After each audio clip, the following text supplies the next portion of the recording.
And then since I did that, oh, then either remove a blight or add 3 wilds. I will obviously add 3 wilds because there is no blight there. Oh, wait, I have to target. Oh, wait, I have to target.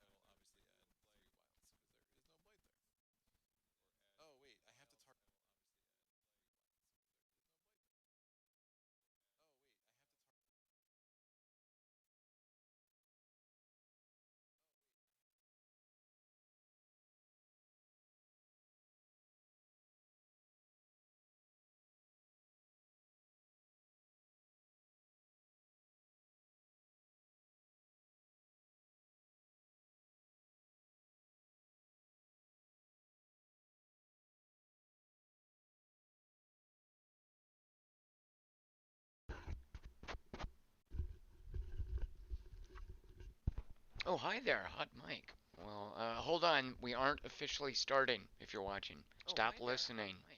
Well, hold on. We aren't officially starting.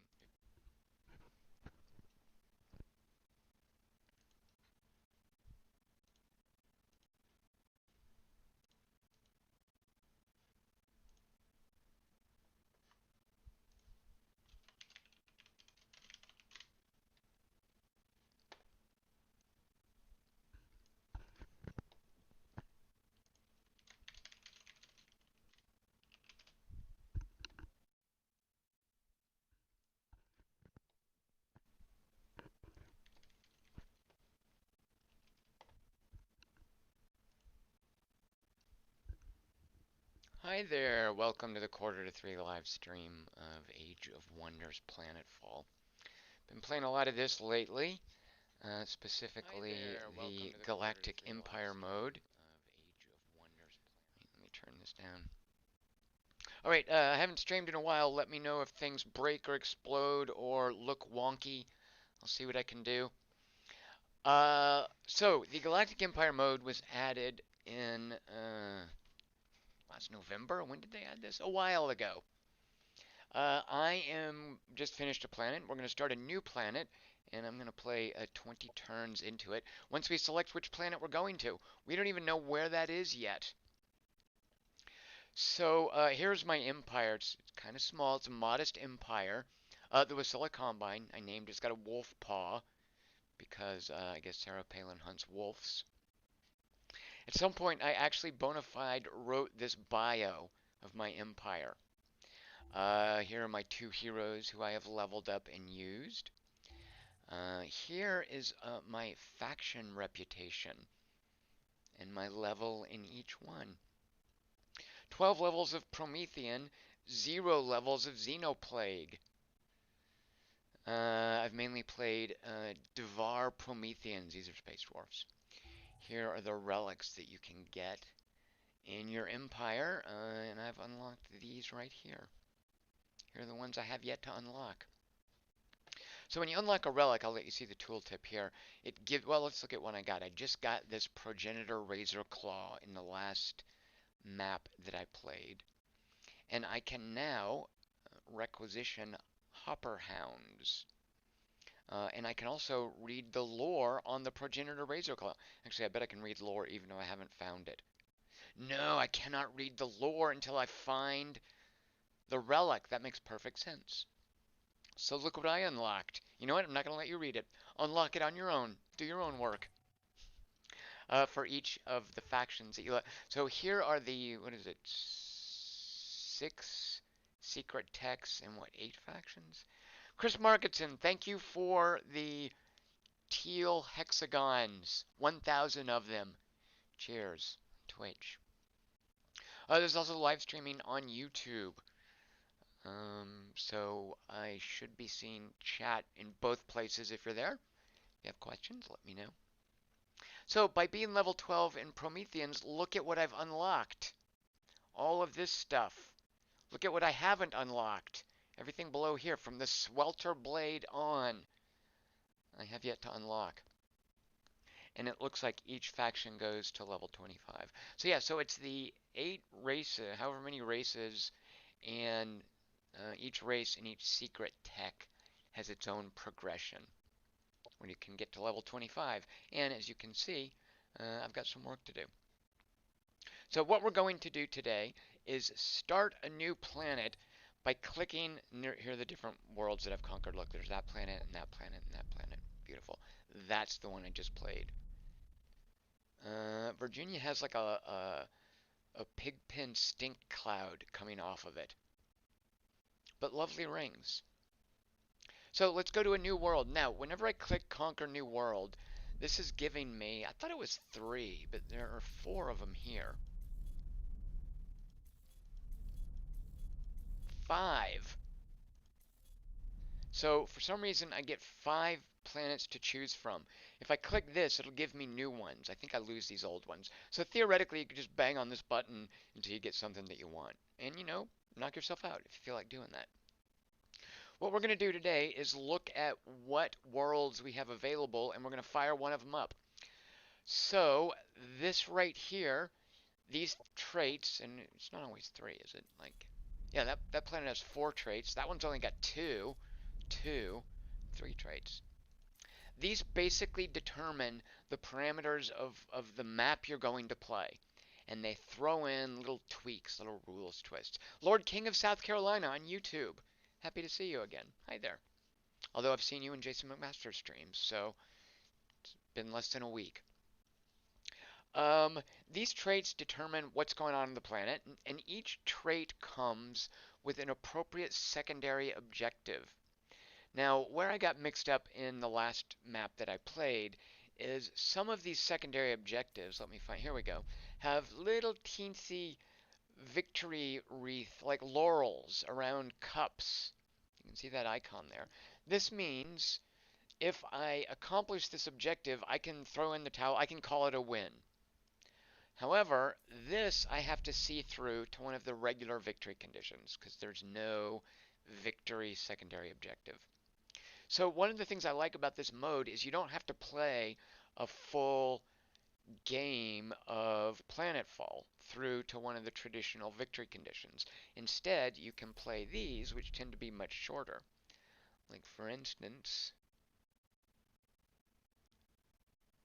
where is one?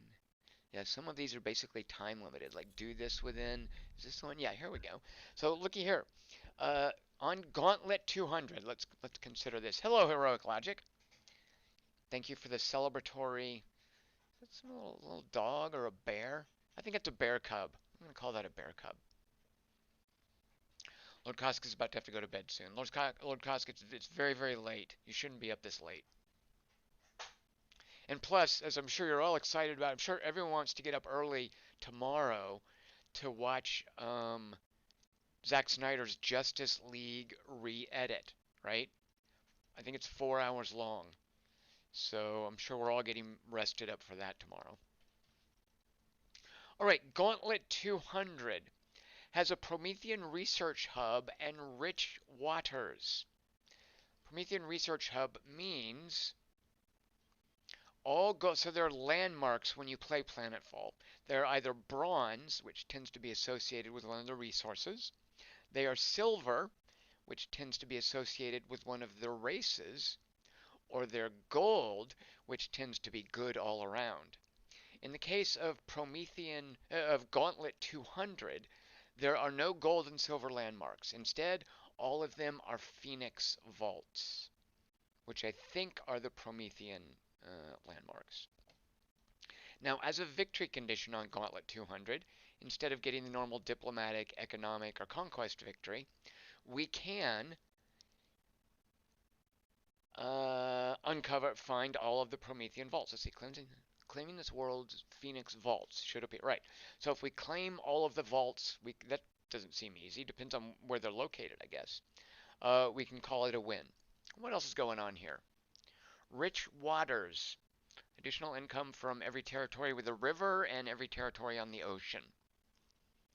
Furthermore, we earn experience, or we earn Imperial renown, which lets us buy cool toys from the Imperial store, if we annex aquatic territories and then build hydro exploitations on them.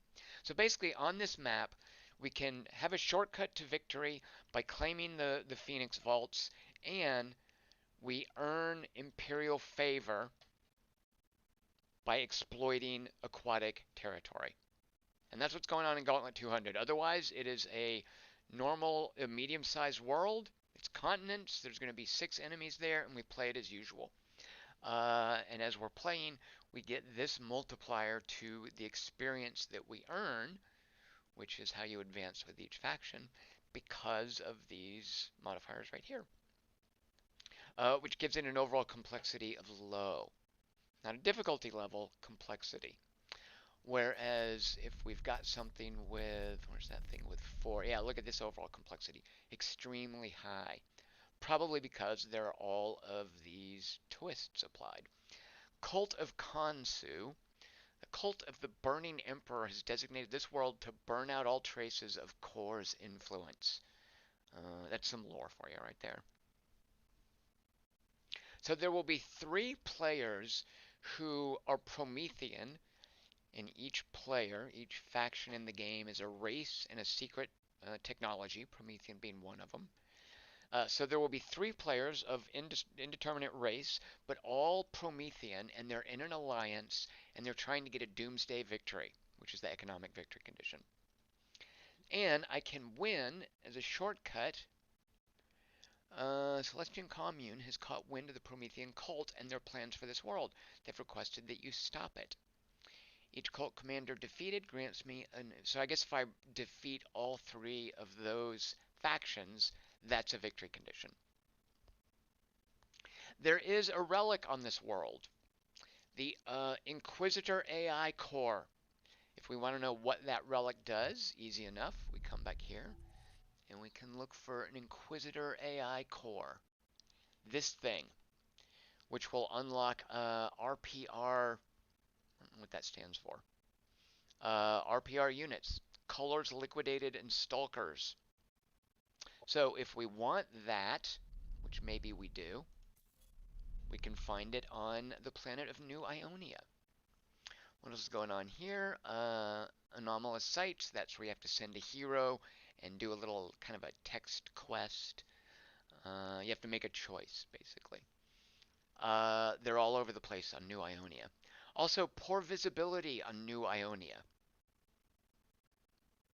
which I think just means units don't see as far. Well, of course that's what that means. Oh, I'm getting my first dose of the vaccination tomorrow. I'm super excited. That's what tomorrow is exciting about. I'm excited about my first vaccine dose tomorrow more than I'm excited about Zack Snyder's Justice League recut. That might be a controversial statement, but it's true. So Lord Kosk is at the 50% point for vaccination as well. I'll be there with you tomorrow, Lord Kosk.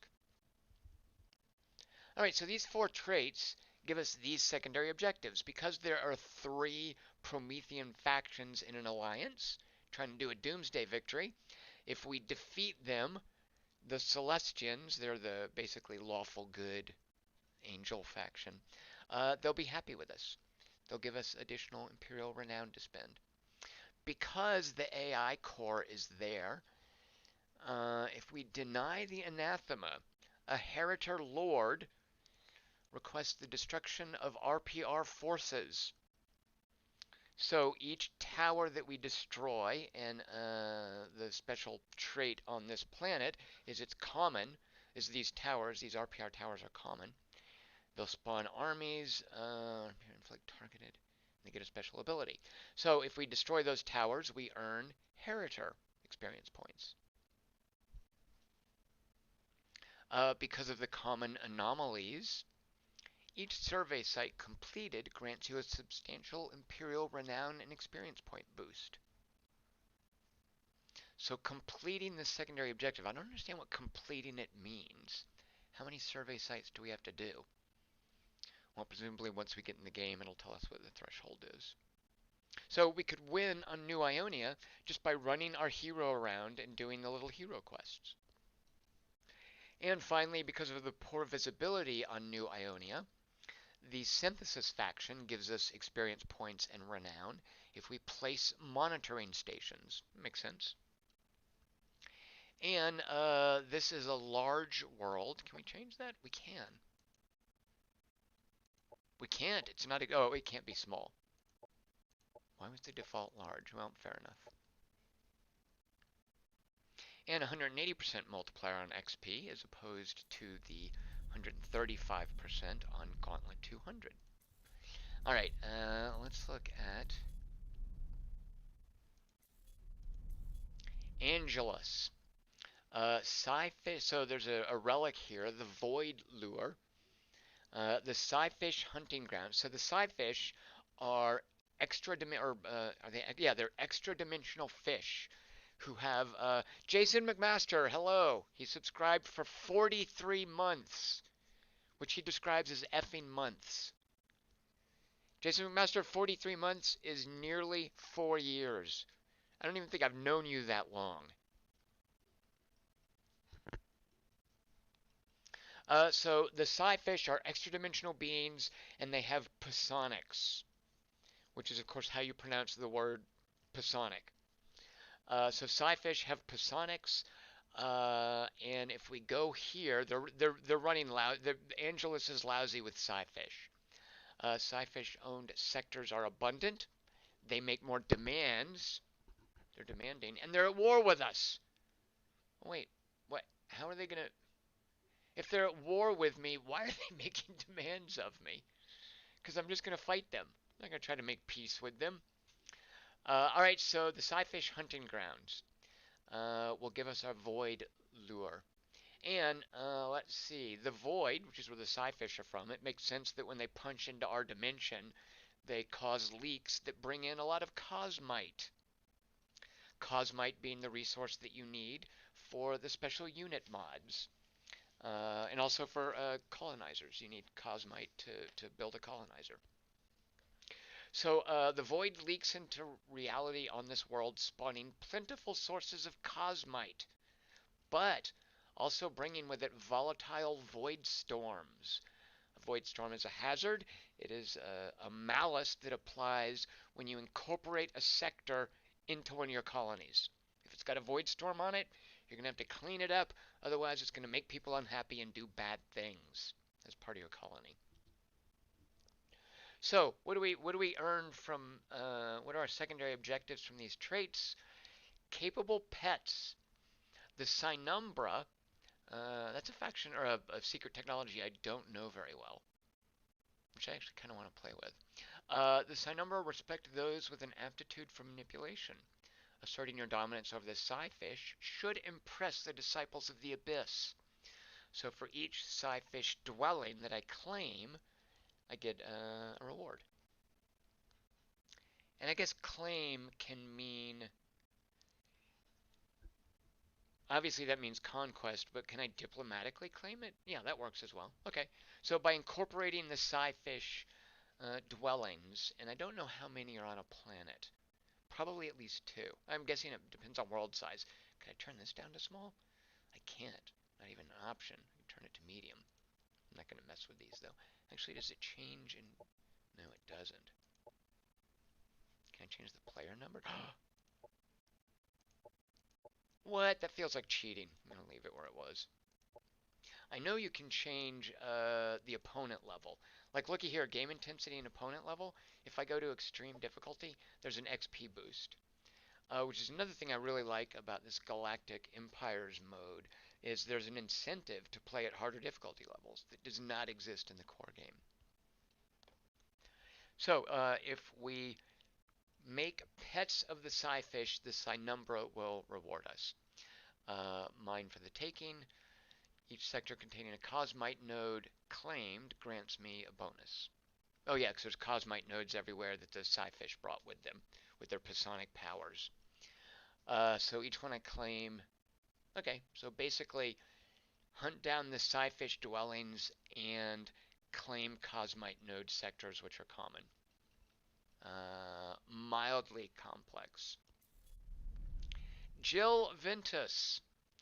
Mycelian infestation gives us the giant mycelian hub, a mushroom relic. Mycelians, I guess, are like an NPC faction. Is that new? I don't recall them.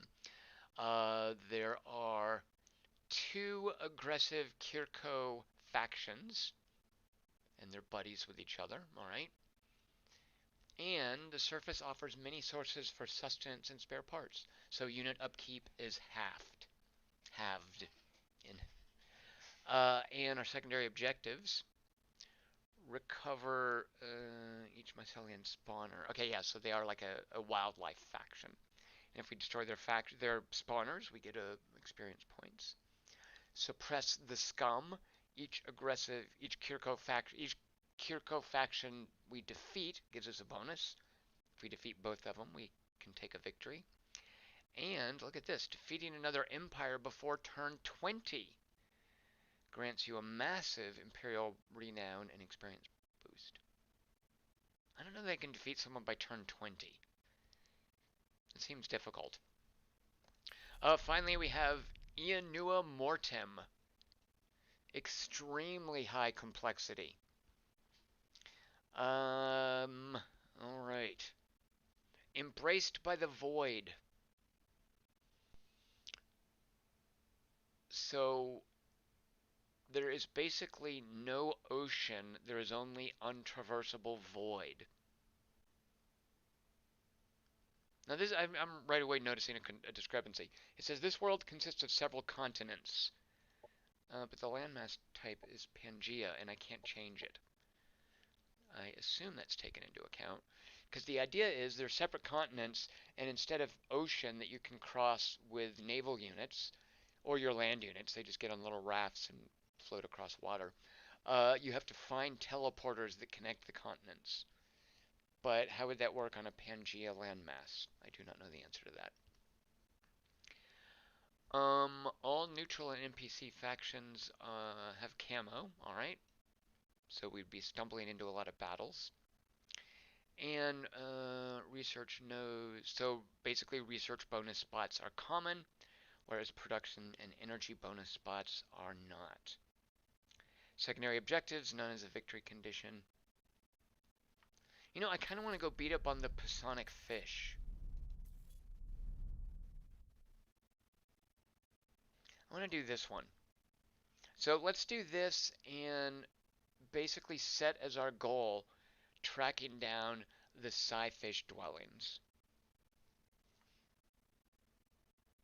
And I'm not going to mess with any of these. Again, that would be cheating. I would pick which land mode? No. So I'm going to hit select commander. Now, I've got two dudes who are leveled up, but if I select them, this is also the race and the faction that I'm playing. I don't want to do Prometheus. Well, do I? I kind of want to try a new one. I want to try the Sinumbra.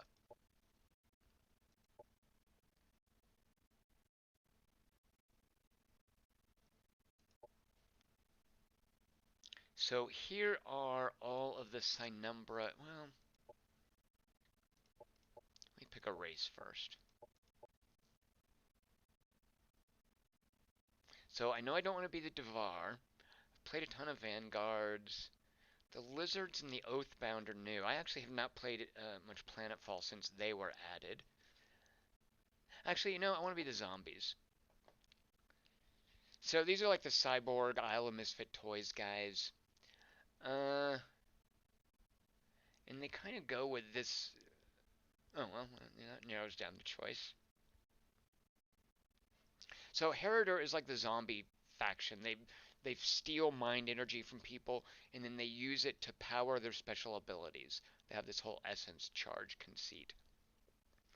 And I think I am gonna pick this. Now I could make my own commander, but one of the things that I kind of like, there's so much customization in this game, and playing Planetfall is basically an exercise in rolling up your sleeves and doing a lot of customization.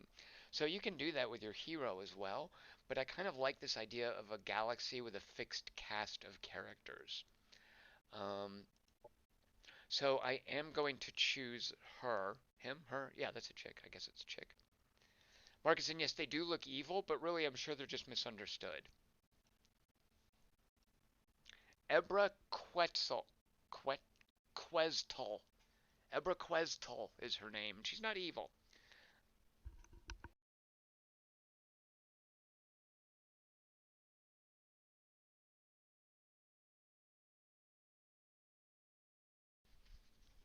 Sorry about that. Let's see.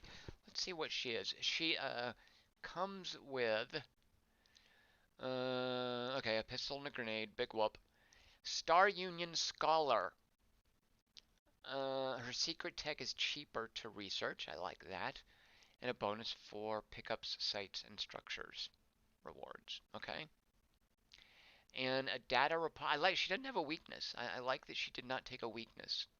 Start with 2 random techs. I like that as well. You know what? We're choosing her. All right. Now here is where the Galactic Empire mode is really going to force you into some difficult decisions. This is the Imperial store. We have to stock the shelves with 3 different kinds of units, operations, and mods. So, let's see. Here are the units that I've unlocked. Here are the operations, and here are the mods. So right away, I've got this huge toolbox. Well, not right away, because I unlocked this by playing the Galactic Empire mode. But now I've got to fill this toolbox with. Like, do we want to bring in the Hopper Hounds we unlocked? I kind of think no. Oh my gosh, I don't know what to bring. Presumably, you want something that offsets your weaknesses or basically enhances your strengths. I don't. Okay, this is who knows. Let's start with operations. Let's go there first. I don't know. I kind of want to use the Phoenix. Well, no, it's gonna because they have fun fire toys, but I don't need fire with this faction. This is tough. Ponica's, yeah, so many choices. And the thing is, I unlocked these choices. Like, these aren't anything new to me. I unlocked them by playing these factions. Alright, well, incineration. Well, no, we don't. Okay, so we're gonna. This whole faction, we are hunting down 2, maybe 3 Sci-Fish dwellings, and we're gonna take them over and call it a win. Uh. Oh, McMaster, you unlock so much stuff. Now, this little resource here is what you have to pay once you're in the game. And I don't think you start with, you know, you might actually start with a handful of Imperial Renown, but you earn Imperial Renown by doing the secondary quests, the secondary objectives that you're given, as well as dynamic quests that are presented in the course of playing. The Emperor basically says, hey, do this for me. And if you do it, you earn some of this resource. So I don't actually necessarily, oh, I do want this. I don't necessarily start with any of these things, but I can unlock them. Verdant growth is good. It gives you a food boost in your colonies. All right, what else do I want? General alert protocol is also good. Oh, that's not the one I'm thinking of. I thought it was the one that gave you default. Oh, factory overdrive. We want that. We definitely want that. So this boosts food production. This boosts production. um,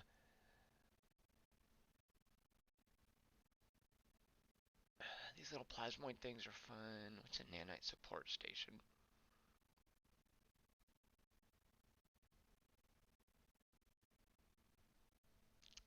Healing is fine, but the assembly faction can kind of heal themselves. It's localized decay. Entropic damage is good, but I don't have any way to inflict it normally. Oh, laser strike, that's a good standby.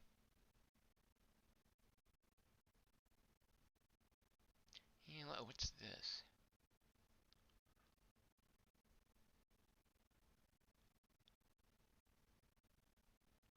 Okay, I'm gonna take the laser strike. Alright, mods. Okay, I do know one that I want. If I have one that helps scouting, because I know we have to find the Sci-Fish dwelling. So we're going to have to send out scouts, and if we can add to the scouts something that improves their viewing radius, that would be great to have early on. And I don't think any of these do that. An entropic decomposer, that sounds dire.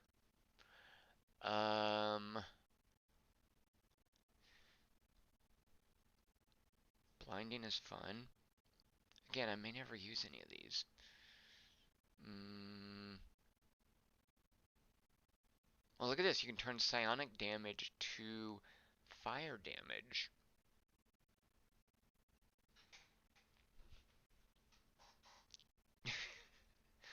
McMaster thinks that sci-fish are always effing stuff up. They're always effing S up. They really are, McMaster, and we're going to put a stop to it. We're not standing for it any longer.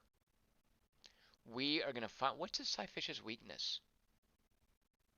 I mean, they're biological, right?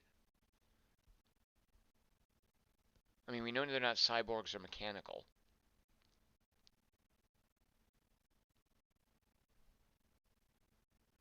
Regeneration spores. Oh, oh, you know what? Let's do this.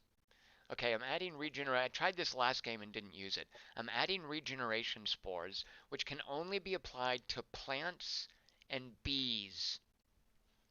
So, therefore, under units, I had this before and never made it. Let's add a worker bee. So, I can make. Oh, those Devar prospectors are good too. I actually want those. The worker bees. Uh, we can make worker bees and fit them with regeneration spores, and basically have cheap flying medics in our army. So the Devar prospectors are great for scouting and also just for an income drip. They run around and they prospect sectors and give you bonuses in production and energy and whatnot. So those are always nice to have running around. And actually, do we have? I mean, we're going to get our own scout. It's not like I need the Shrikes or the prospectors, but the prospectors are good for the income. Let's go ahead and add hopper hounds, just because. Let's get the medium level ones, though. They have bleeding. Alright, then a few more mods. Um,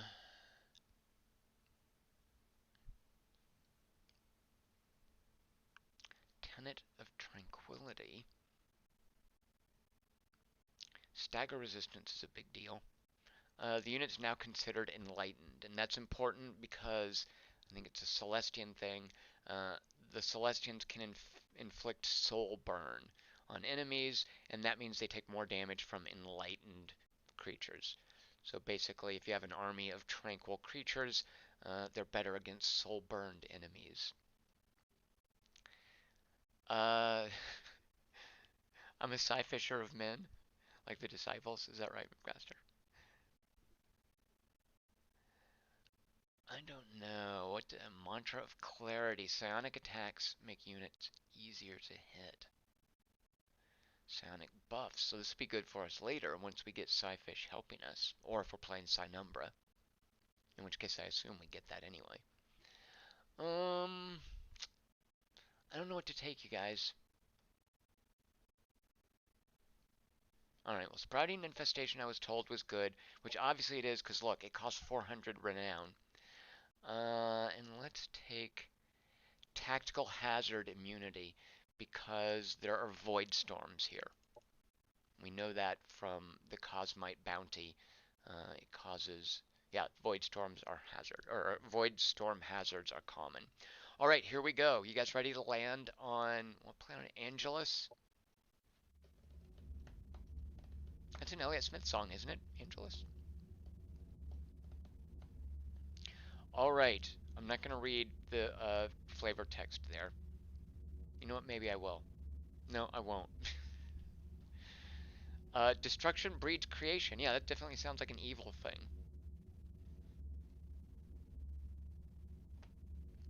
Alright, here we come, Sci-Fish. You guys ready for the landing animation? There's Angelus.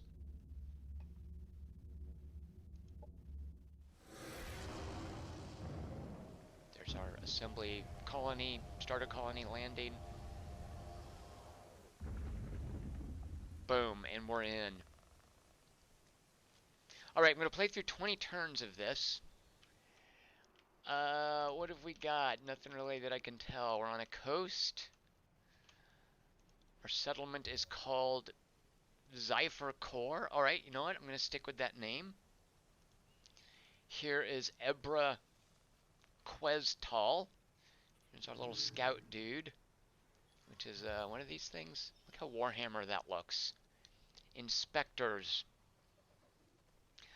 Our damage of choice is basically electricity. Uh, Damage channels don't inherently do anything, but you'll see under, why can't I think I have to hit end turn before it opens the tech tree. But next turn you'll see a damage channel lets you research mods, and the very first mod you unlock for each damage channel will introduce that damage channel's unique ability. In the case of kinetic, it's bleeding, which is damage over time.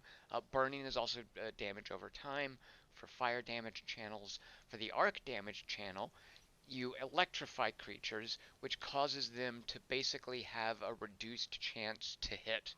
You impact their accuracy, I guess because they're spazzing out with taser shots or whatever you're zapping them with. All right, so let's see. These guys also do healing for cyborg and mechanical units. So cheap scouts and medics. All right, what is this near us? That is a wild bombardon. Looks like a frog to me. Yeah, big ugly frog. Who's got a ton of hit points and can spit bile. Gross. And he is guarding an Imperial production stockpile. We will want to get our hands on that later. Here's an arena, I believe. Yeah, a stadium. Makes people happy. Being guarded by some Kirko, who happen to have an Amazon huntress in tow. We're multicultural. Oh, another stadium over here. What's up with that? Now, these will add happiness to our colony, which is good because one of the things we're going to want to do, we do start with some Imperial renown. We've got this factory overdrive right here. It boosts production, but it causes additional unhappiness. And if we implement one of these stadiums into our colony when we introduce the factory overdrive, it'll offset the unhappiness. Oh, we started with aquatic deployment, which is good. It means we can walk across water and we can do hydro exploitations. What else do we get? And energy development. Okay, it's not what I would have chosen, but fine. It was free. The Imperial uplink is online, showing us the store. These are our victory conditions. Oh, we only need to capture 2. I wonder if that means there are only 2 on the planet. And we are at war with the Psyfish.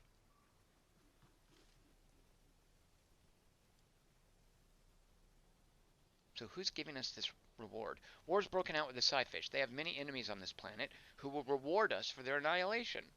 Alright, so right away we have a quest from basically the other people on this planet who don't like Psyfish. They're our buddies. Freebear Tomorrow says it's totally a frog. Maybe a pelican. A pelifrog. I do think there's a way better name for the wild bombardon. Well, I see bombardon because he bombards with his gland secretions. But yeah, pelican frog, definitely. It's definitely a pelican pouch there. Free Beer Tomorrow, we've always been at war with the Psyfish, right? Alright, this up here is a bronze landmark, and it's an Imperial biodome that was left there. Now, if we clear it off and claim it from these NPC Army of Forgotten. Army of Forgotten, I think, is also... Is that like an ecology? Yeah, I guess these creatures. So these little guys here are plasmoids, and they're the progenitor melee units, basically. They are, yeah, look, they're little hibachis. That's even part of the lore here. What was it? Just don't call them hibachis or something. What is it? Don't call them barbecues. Uh,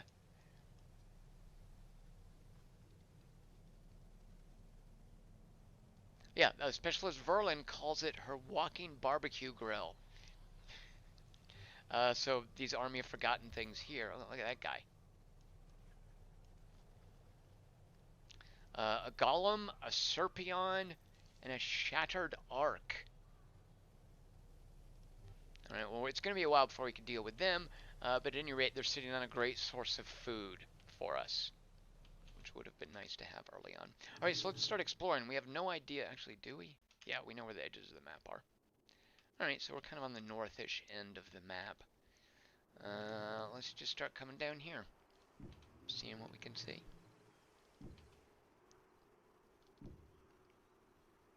All right, here's some free loot to pick up. What do we have here? These are a bunch of assembly, and what are they guarding? Oh, a settlement. Good. Okay. So we can kill these guys, or we can rack up influence, which is this resource here, and come over here and buy this settlement. Good to know. All right, and then our starting stack is our leader, who this is the gun she started with because of her trait. Hello, Christy Gaines. I basically finished Neo. Pretty much. I got to the first sub-boss, so I consider that finishing.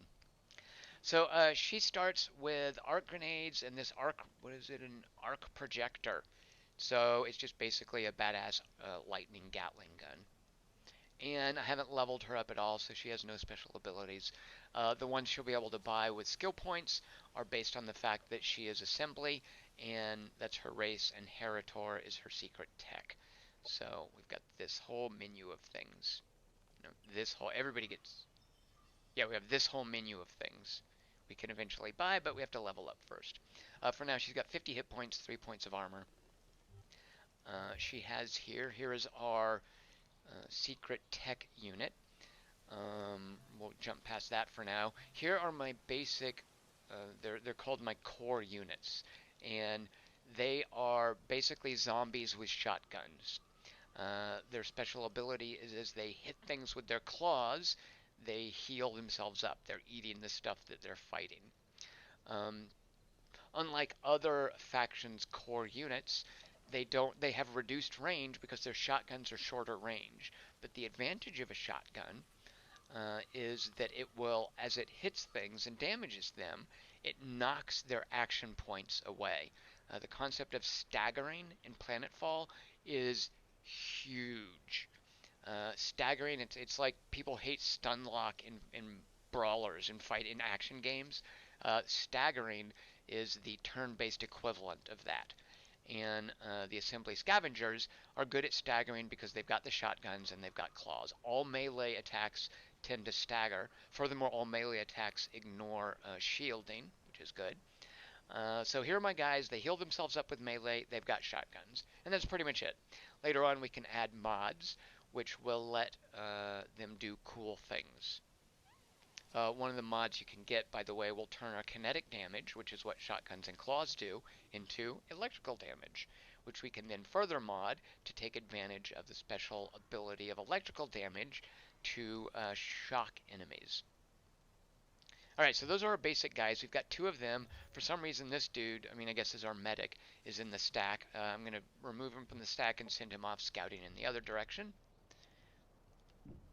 And you'll note he flies, so it doesn't matter what terrain he's going over.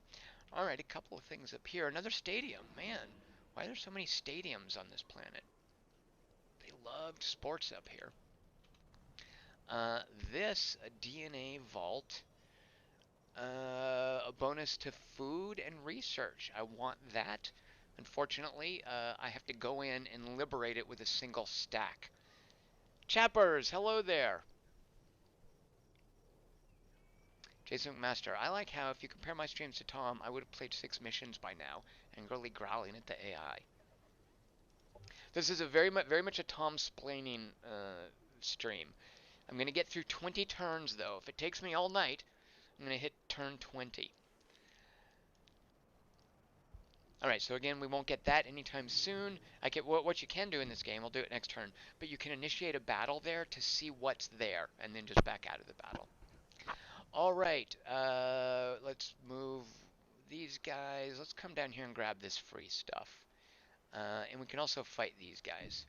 Are we ready for a battle? Oh, in our first turn. Alright, so here we go. Yeah, I can take on a you know what? There's no hurry. yeah, let's do a battle. Alright, so let's beat up on that Bombadon, that giant frog, and the Shrike is basically a flying scout. Just some wildlife. All right, let's see. Oh, I was going to say, so my siphoner, so this is the guy that comes with my secret tech, the Heritors. So the Heritors have this idea of essence. And does it show? Yeah, so I have 0 out of a possible 3 essence charges. Uh, Heritor units use essence charges to fuel their special abilities. And they start with no essence charges, so how do they get them? Well, it depends. Heritors get them by using this siphon right here, their basic attack. And this weapon, this thing right here, is a siphon. You can give it to a hero, um, but otherwise the siphoners carry it around. And it does a range 7 attack, which does a little bit of entropic damage. Entropic damage is just another damage channel.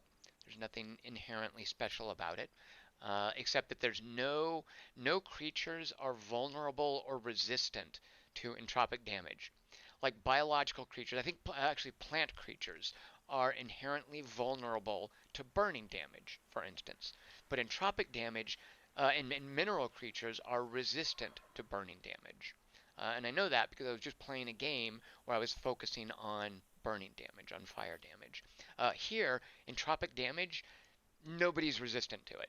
So you're not going to run into some creature that is going to shrug off your entropic damage. That's the advantage of it. Entropic. So this siphon right here, when something gets hit with it, it also has a chance to give the siphoner an essence charge. So what can he do with essence charges? What do essence charges do? Which is also that's the question you ask for, how does the Heritor faction work? Because the answer to those questions is the same, is what does an essence charge do and how do the Heritor factions work? Those have the same answer, and that is it depends on the unit. And however the unit uses its essence charges is what you do with the Heritor faction. So in this case, the siphoner takes its essence charge and it gives it to other creatures. So this is a support unit, and if the other creature can't do anything with the essence charge, no, that's okay. No big deal. It can still give it to them. Why would it want to do that? Well, you guys are going to see that in a little bit. Because I don't think anybody here can use essence charges. Yeah, nobody here has any ability to use an essence charge. Oh, this is my sniper unit. Does he do kinetic damage? Yeah, he's just got a regular sniper rifle. So he's not even doing arc damage yet. So at this point, nobody can use essence charges. So you might think that my siphoner is useless, but think again. All right, so let's see. Are they coming towards us? I wasn't paying attention. Yes, they are. So I don't think we need to rush up to them. So let's just come over here, get a little Overwatch going. And I love this, by the way. Check this out. Oh no, I accidentally moved too far forward. No, I misclicked. Oh, you can undo. I love that. Assuming that you haven't, actually that was foolish. Neither of them was on Overwatch, but if I had kicked up any Overwatch fire, I'd be locked into the move. Oh, Christy Gaines, I'm so jealous. You guys I don't mean to out where anybody lives, but I know in like Arkansas and McMaster, is it down there with you in Alabama? Yeah, you guys have a really cool storm system going. Oh, I missed that. We had a few days of rain here recently. That was awesome. Ponica's getting it in Georgia. That I made that sound dirty, didn't I? Sorry. All right, so these guys have shotguns. Let's just come over here and hang out. We don't want to clump because I'm assuming, actually didn't look, I'm assuming this guy's bile thing does area damage. Doing half damage to units adjacent to the target. Yeah, okay, so nobody stand adjacent to anyone else.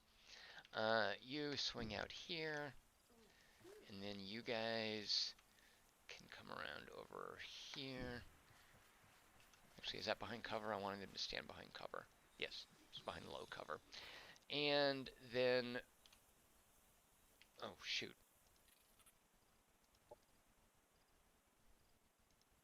No, I didn't want him there. All right, dadgummit. All right, that's fine. Okay.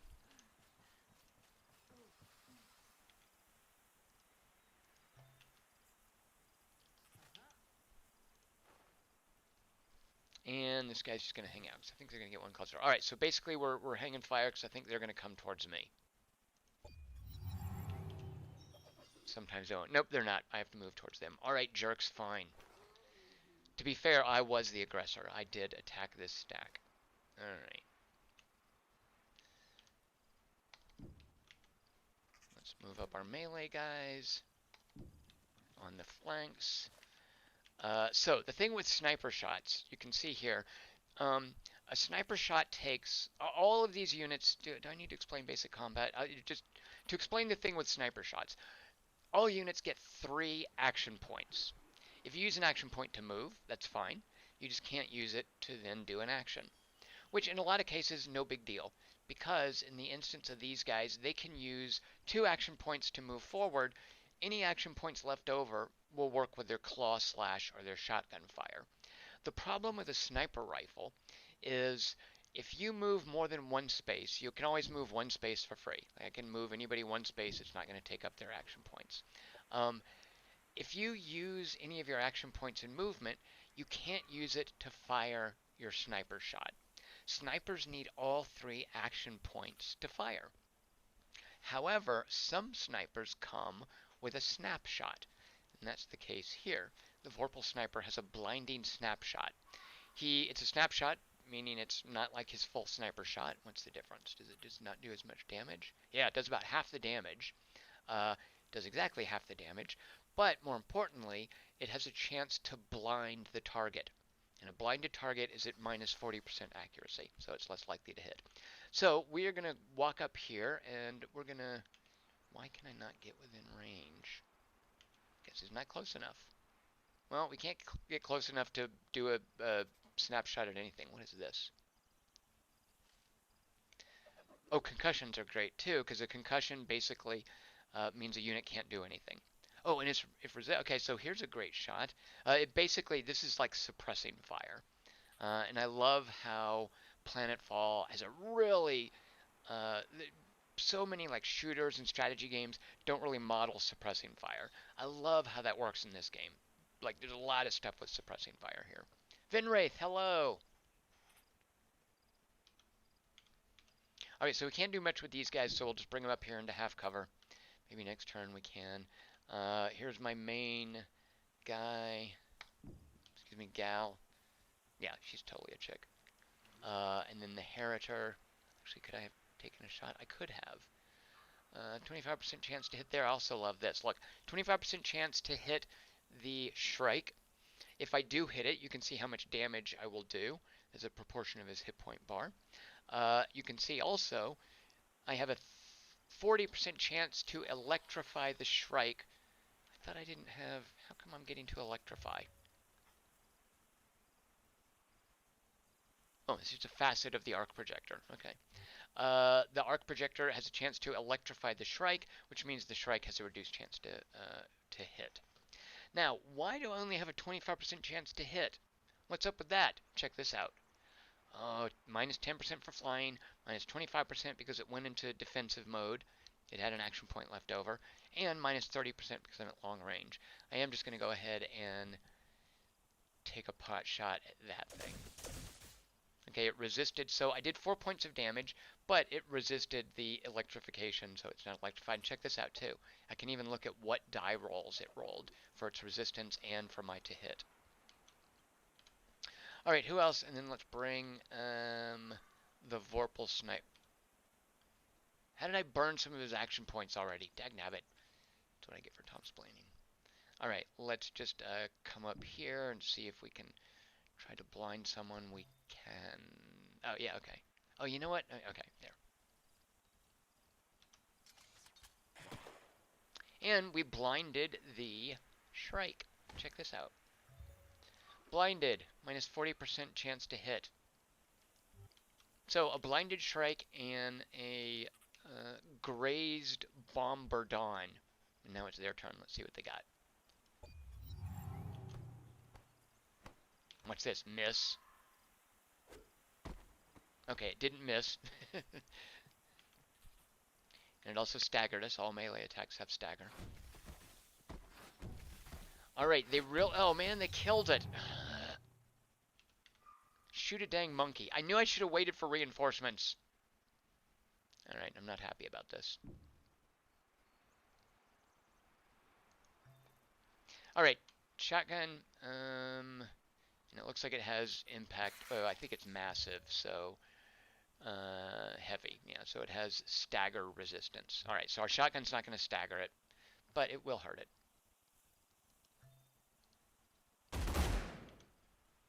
Alright, and let's see if we can electrify it. Actually, I think we're going to kill it before anything really matters. I'm not even going to get to use my, where's my siphon? I wanted to show you guys, okay, so 80% chance of energy drain if I hit, 35% chance to hit, it gets 3 attacks. So there we go, energy drain. Alright, so check this out. So, alright, so now I've got 2 out of 3 essence charges. What can I do with them? Oh, nothing this turn. Shoot a monkey. But next turn, what a siphoner can do is when he gives his essence charges to someone, he restores their action points. A siphoner is awesome because it lets somebody take 2 moves. So I could snipe and then have the siphoner give him an essence charge, and even if he doesn't need the essence charge, the very act of doing, it's called devotion, the very act will let the sniper go again. But I can't do it the same turn that I used the siphon, because the siphon uses up the remainder of your action points when you use it. Alright, so can we finish off? Now wait, how come we can stagger it? I see. Okay, so it's stagger resistant, which means a regular stagger will not stagger it, will not take away action points. However, the Vorpal shot, this sniper rifle, has massive stagger. So it can work against sniper resistant units. It won't work against stagger immune units, but it will work against this guy. Alright, so let's move up. Unfortunately, we won't kill him. I want to try to blind him instead. No. And we staggered him, so he has 1 fewer action point to spend, which I'm not even sure he really needs. Oh, no, that's good, because that's 1 less gland secretion attack. Alright, and that was the end of that turn. How come we're getting mauled by a blinded Shrike? That is not cool. Dagnabbit. I lost 2 units in that battle. Really? Ugh. Whose idea was this? Alright, so we'll just finish them off with our... They're not even wounded, so they're not even going to heal up. Alright, we'll check this out, just because I can. I'm going to come up here. I'm going to use Devotion to give an essence charge to my hero, and I'm going to let my hero go a second time and finish that thing off. So there.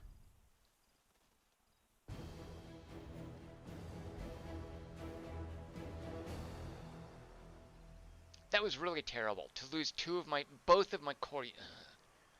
Each of those costs 40 energy and 150 production. Production resources moved. Oh, so what I unlocked... Well, wait, I don't want to commit to either of the... Actually, I did want to build that, so I'm okay with that. Did I finish it or just make progress on it?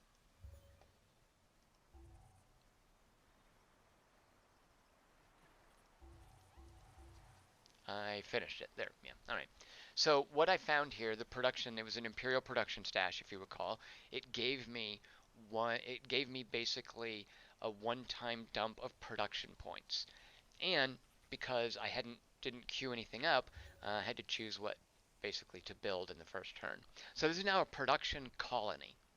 I am making plenty of energy income to make new scavengers, but let me see, they cost 150 production. Also making 100 production a turn. What's that from? Yeah, the usual stuff. Which I am actually going to go in here and tell all my workers to go into production, not energy.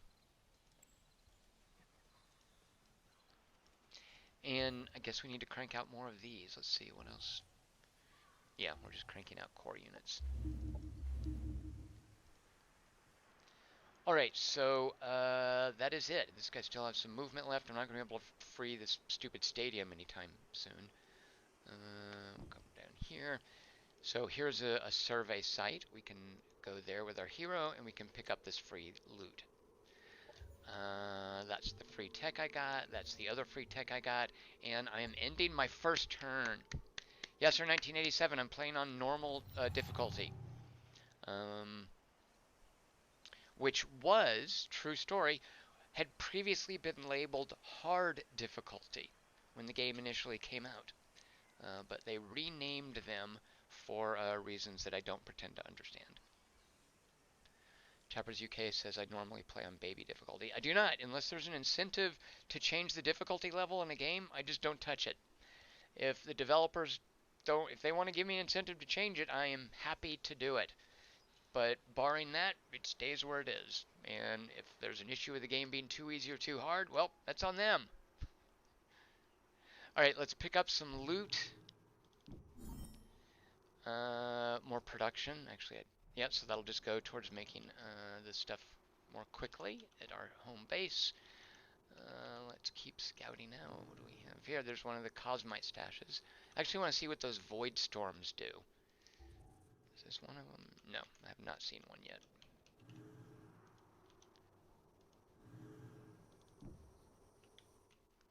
Alright, and then we have our scout up here.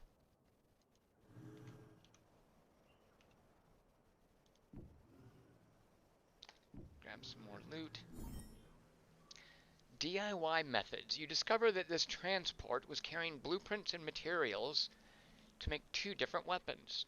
Unfortunately, you find that most materials have deteriorated over time. There's only enough left to manufacture one of the weapons. Do I want displacement systems?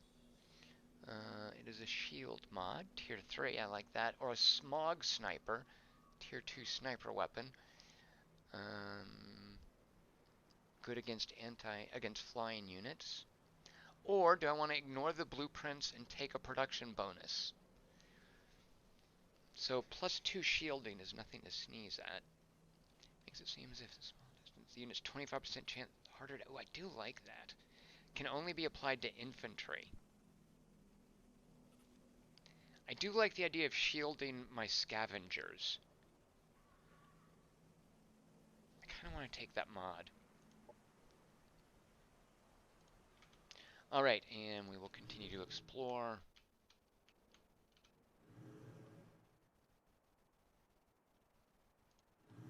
So here's a silver landmark. A temporal spatial research complex. It's odd to call it a research complex when it doesn't give you research points. It gives you a bonus to energy and production. And you can add a rift generator to your colony. What does that do? All units get +1 shields, and Void Tech does extra damage. Alright, I won't be getting that anytime soon, though.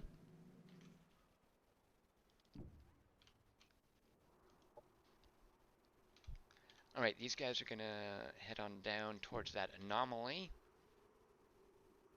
Actually, let's pick this up and then go back to the anomaly.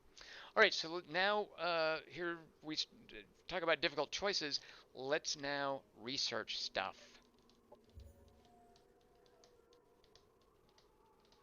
So, I think one of the first things we want is a mod to increase the vision range of our inspectors, these guys. They already have Farsight, which is +1 vision range. I like that. But I would love to let them see farther so that we can find those Psi-fish dwellings sooner and so that we get a sense of how we want to expand.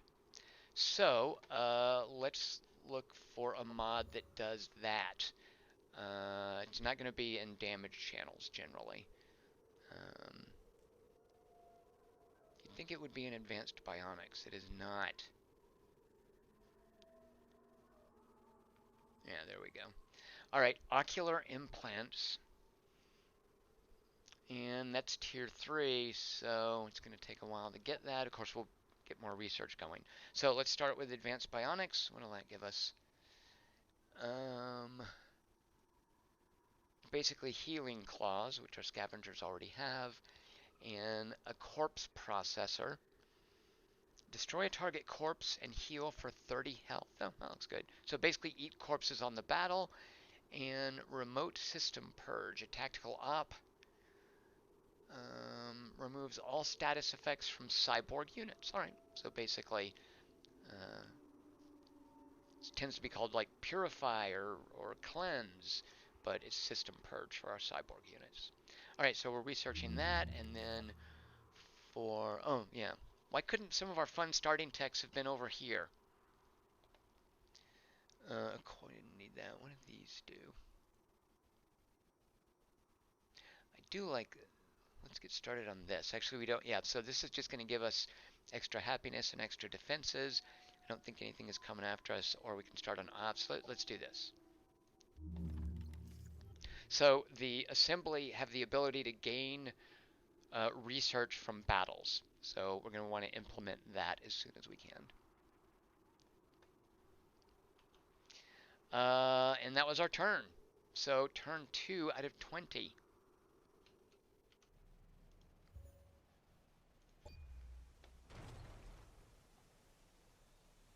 Here we go, turn 3 coming up.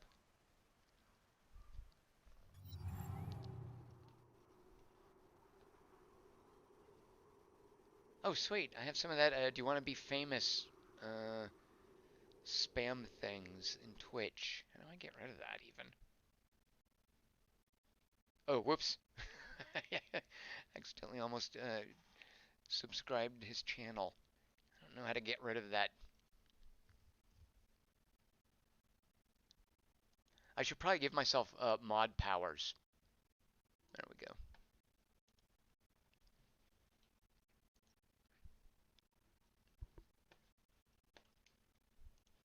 All right, turn 3, here we go. You know what, I have to take a quick break, so enjoy this screen. Actually, let's play a song. Let's take a musical break.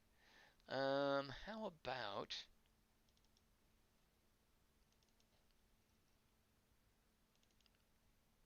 Here we go. I am not throwing away my shot. I'll be right back. I am not throwing away my shot. Yo, I'm just like my country. I'm young, scrappy, and hungry, and I'm not throwing away my shot. I'ma get a scholarship to King's College. I probably shouldn't brag, but dag, I'm amazed and astonished. The problem is I got a lot of brains but no polish. I gotta holler just to be heard. With every word I drop knowledge. I'm a diamond in the rough, a shining piece of coal, trying to reach my goal. My power of speech unimpeachable. Only 19, but my mind is older. These New York City streets get colder. I shoulder every burden, every disadvantage I've learned to manage. I don't have a gun to brandish. I walk these streets famished. The plan is to fan this spark into a flame. But damn, it's getting dark, so let me spell out the name. I am the A-L-E-X-A-N-D-E-R.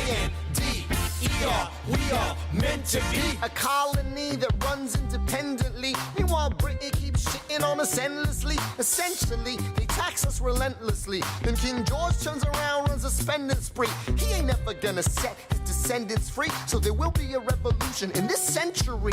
Enter me. He says in parentheses. Don't be shocked when your history book mentions me. I will lay down my life if it sets us free. Eventually, you'll see my ascendancy. And I am not throwing away my shot. I am not throwing away my shot. Hey, yo, I'm just like my country. I'm young, scrappy, and hungry, and I'm not throwing away my shot. I am not throwing away my shot. I am not throwing away my shot. Hey, yo, I'm just like my country. I'm young, scrappy, and hungry, and I'm not throwing away my shot. It's time to take a shot. I dream of life without a monarchy. The unrest in France will lead to anarchy. Anarchy, how you say? I use anarchy. When I fight, I make the other side panicky with my shot. Yo, I'm a tailor's apprentice, and I got y'all knuckleheads and local parentis. I'm joining a rebellion, cause I know it's my chance to socially advance. Instead of sewing some pants, I'm gon' take a shot. And but we'll never be truly free until those in bondage have the same rights as you and me. You and I do or die. Wait till I sally in on a stallion with the first black battalion. battalion, never another shot. Geniuses, lower your voices. You keep out of trouble and you double your choices. I'm with you, but the situation is fraught. You've got to be carefully taught. If you talk, you're gonna get shot. Bird, check what we got. Mr. Lafayette, hard rock like Lancelot. I think your pants look hot. Lawrence, I like you a lot. Let's hatch a plot blacker than the kettle calling the pot. What are the odds of God will put us all in one spot? Pop in a squad and conventional wisdom like it or not. A bunch of revolutionary manumission abolitionists. Give me a position, show me where the ammunition is. Oh, am I talking too loud? Sometimes I get overexcited, shoot off at the mouth. I never had a group of friends before. I promise that I'll make y'all proud. Let's get this guy in front of a crowd. I am not throwing away my shot. I am not throwing away my shot. Hey, yo, I'm just like my country. I'm young, scrappy, and hungry, and I'm not.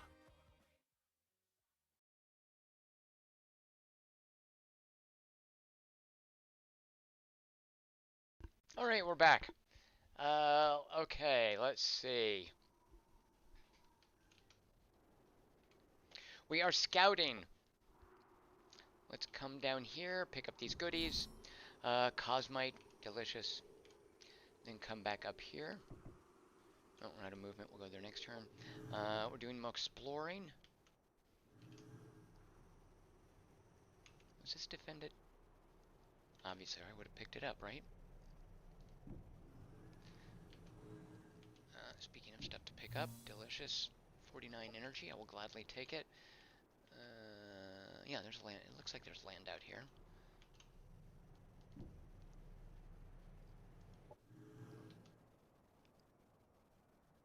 Another anomaly site. Oh, whoops. Almost missed its goodies. More cosmite. More goodies here.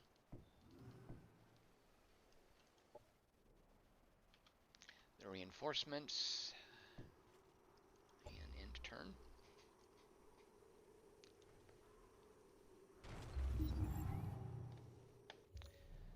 Alright, we've met one of the NPC faction that is not the Psyfish. The Forgotten, right? Oh yeah, we've seen one of their stacks. We're going to be buddies with these guys. At least we're not going to kick up a war with them.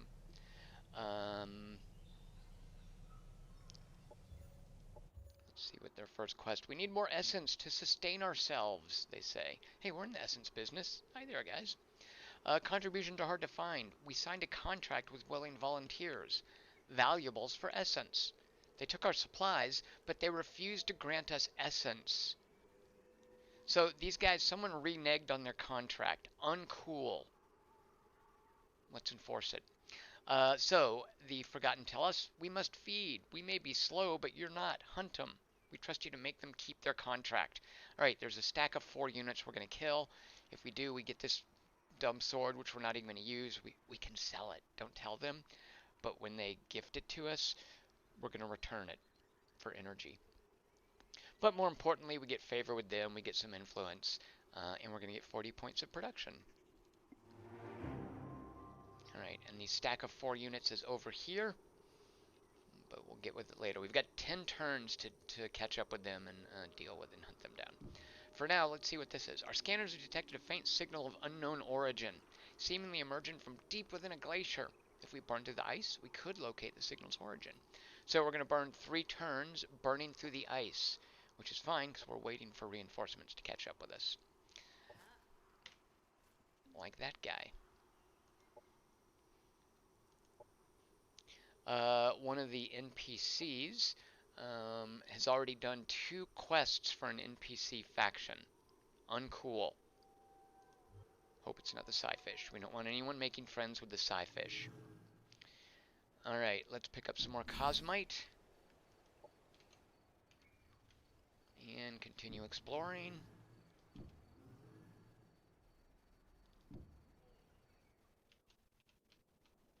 Alright, we're either on, we might be on an oh no, here's the edge of the map. Alright, so it looks like we're kind of in the middle of a continent somewhere. Alright. Oh, the cleaner view of this, by the way, is there. Economy tells you, gives you economic information, and military gives you military information.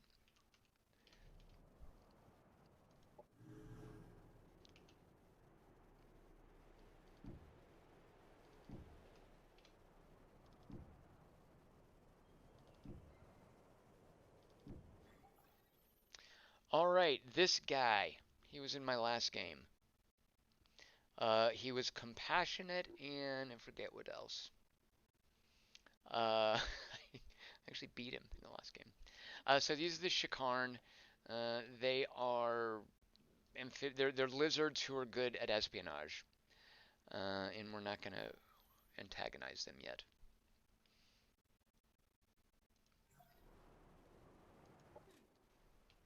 More reinforcements, good. Just room for one more, two more.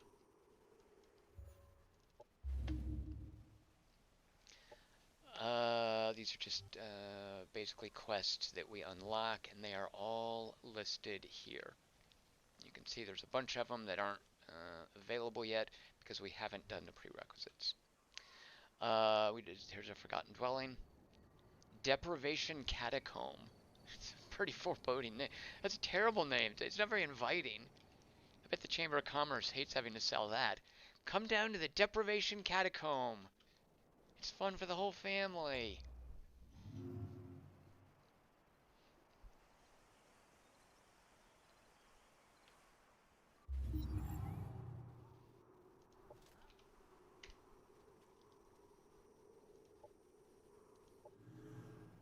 Exploring.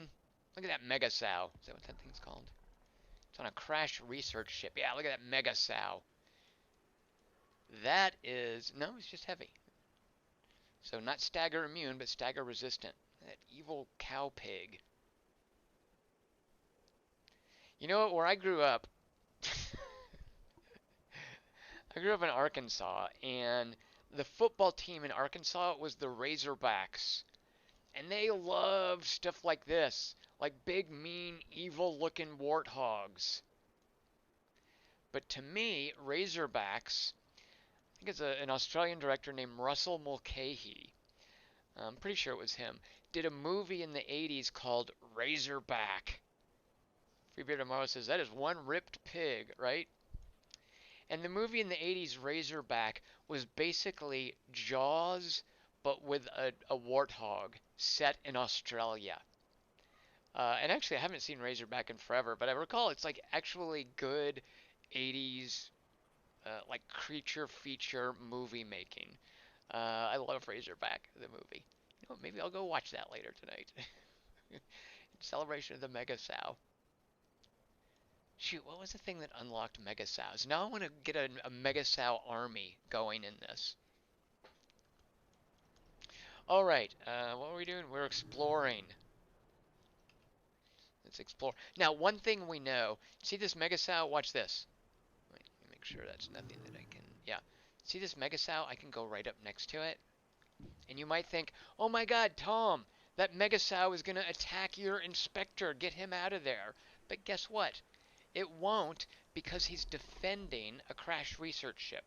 This guy's going to sit there. It's almost like Heroes of Might and Magic with those maps where they're armies and they just wait until you attack them. They're just basically roadblocks. And that's what this is. It's a speed bump between me and the crashed research ship. It's going to wait there. It's not going to leave. It's not going to attack me.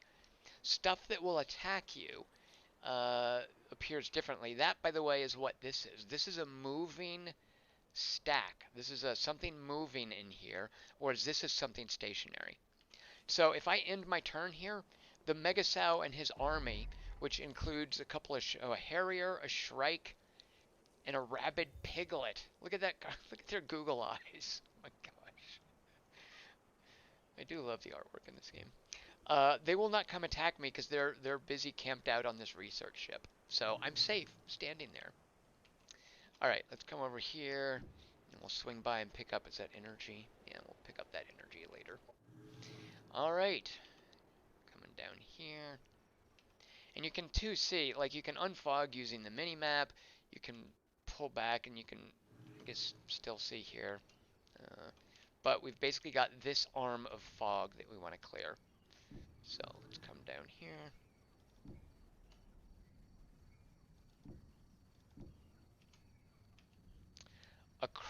Chronicle Shrine's the name. It's a forgotten base.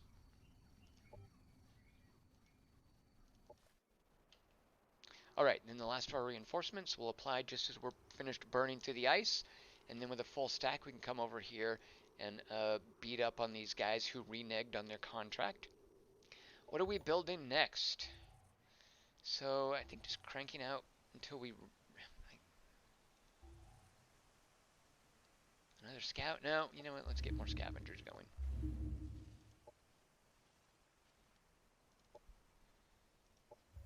Just want to verify. Yeah, okay. Make sure I wasn't missing some starting. By the way, we have 50 Imperial renown, but we can't buy anything with it. So here's the stuff that we queued up that we can buy. Here are quests. Oh, I love this too. So as you do the quests, and there will be some that are merged that are given to us dynamically, we rack up this Imperial renown. And if I don't want to buy any of this stuff, you can always click here, and by spending 100 Imperial renown, they basically ship in other resources for you. And I think it's all resources. Like it can be research, production, energy, or probably even food. So you can spend this stuff. If you don't want any of these, or maybe you didn't queue any up, whatever, you can spend this stuff on just resources that you'll always want. All right, turn 5 is behind us. We're 20%, 25% math through this live stream. I thought we were finishing the ice. All right, we've researched advanced bionics. Do I want to just wait the 12 turns? I mean, I don't really grab any mods. What do we get down here? The S-Tech Confiscator. So more gimmicks with essence charges. Or the S-Tech Gauntlet. So again, more gimmicks with essence charges. Here we can use them to...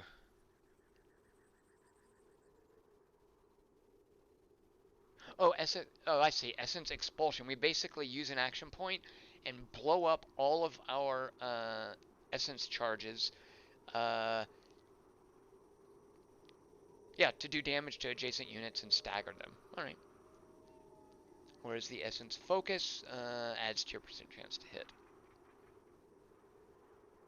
You know, I think we just want to wait for the ocular implants to finish. There's nothing else we really need militarily at this point.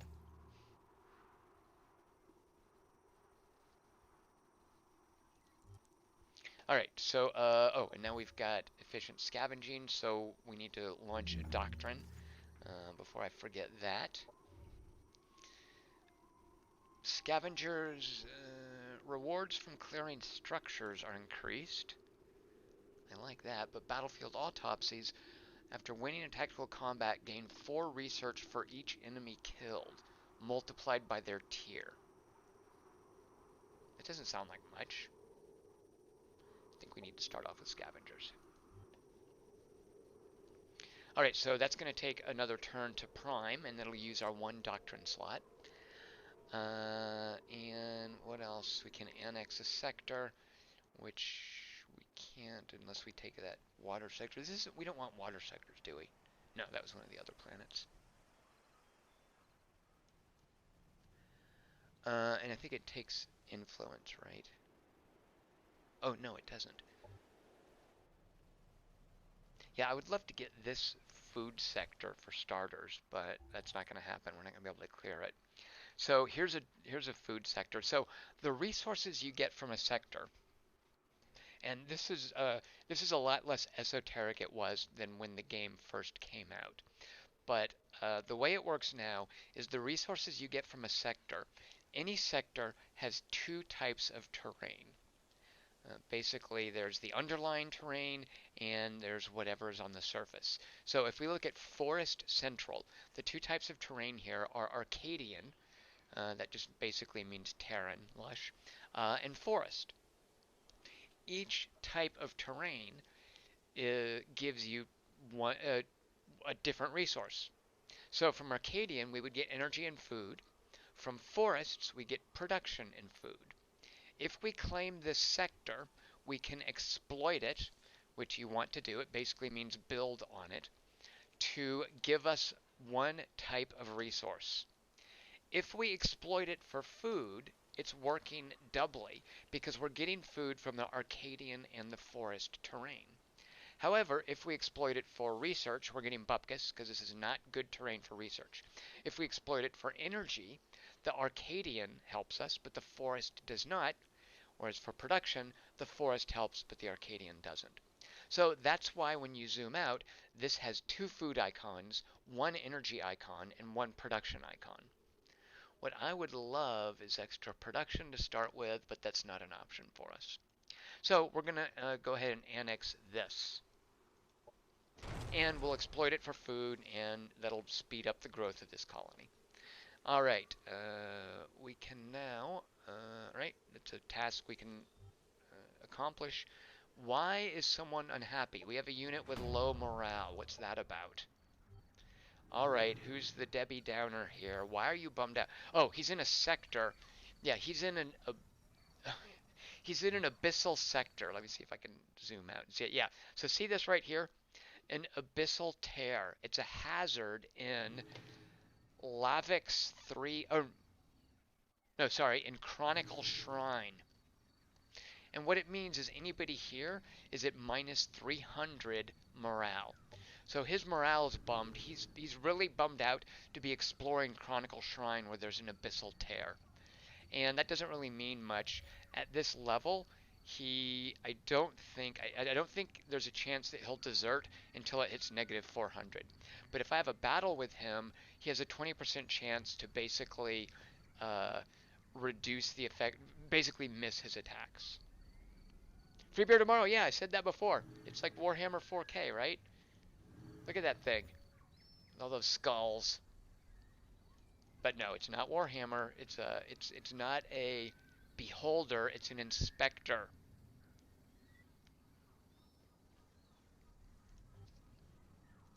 All right, so we're gonna move on out of there and stop being unhappy, and we're basically exploring away this fog here.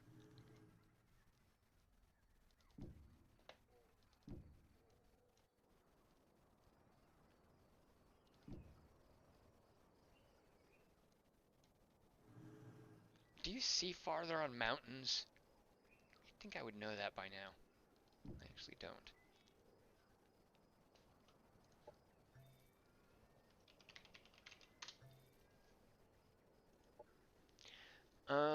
Researching, right, okay, right. No, if so, it doesn't say, but I might test that in a minute. All right, finish up our stack. All right, one more turn, and we will burn through the ice. Let's pick up this energy. Oh, the getaway. This convoy seems to be the site of a failed spacer raid. Spacers are one of the NPC factions. A skeleton in spacer apparel was found inside the wreck, still clenching the valuable item that led to its demise. So we can sell it for 41 energy, or we can take displacement systems. And what are those? Oh, it's the mod I got before. I've already got that. Don't I? Yeah, of course I do. So we're selling it. Wait, why is it... Did I not get it for some reason?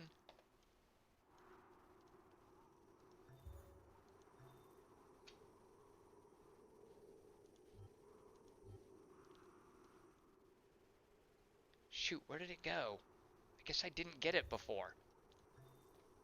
Where did I even see that? Dagnabbit. Oh well, whatever. You know what? I wanted the 41 energy. I needed that, so there. Alright, Drunkard's District. I love the names here.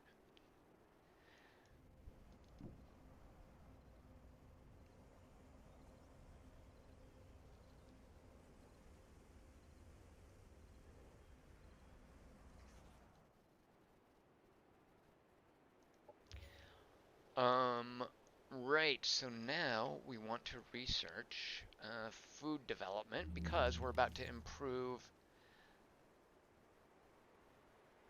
Yeah, so we're about to annex a food sector, and then we will build basically food exploitation buildings there, and that research that we're going to do will improve their effectiveness. So we're going to kind of food boom in this capital city. So marauding group. All right, I want to see what happened here. Isn't it this turn? There we go. Our excavation uncovered a pair of functional doors. Even more unsettling, behind those doors was what appeared to be a rowdy frontier bar populated by man-sized penguins. We stumble upon a cavern in which an underground club seems to be hidden, but the club's entirely populated by penguins. All right, so we can take 60. We have no choice. We're going to get 60 points of research, which is good. That'll get us that much closer to the ocular implants. And we can play poker with penguins at the Kingpin Club. A massive penguin behind a poker table beckoned to us to join the game. He's the betting type of player.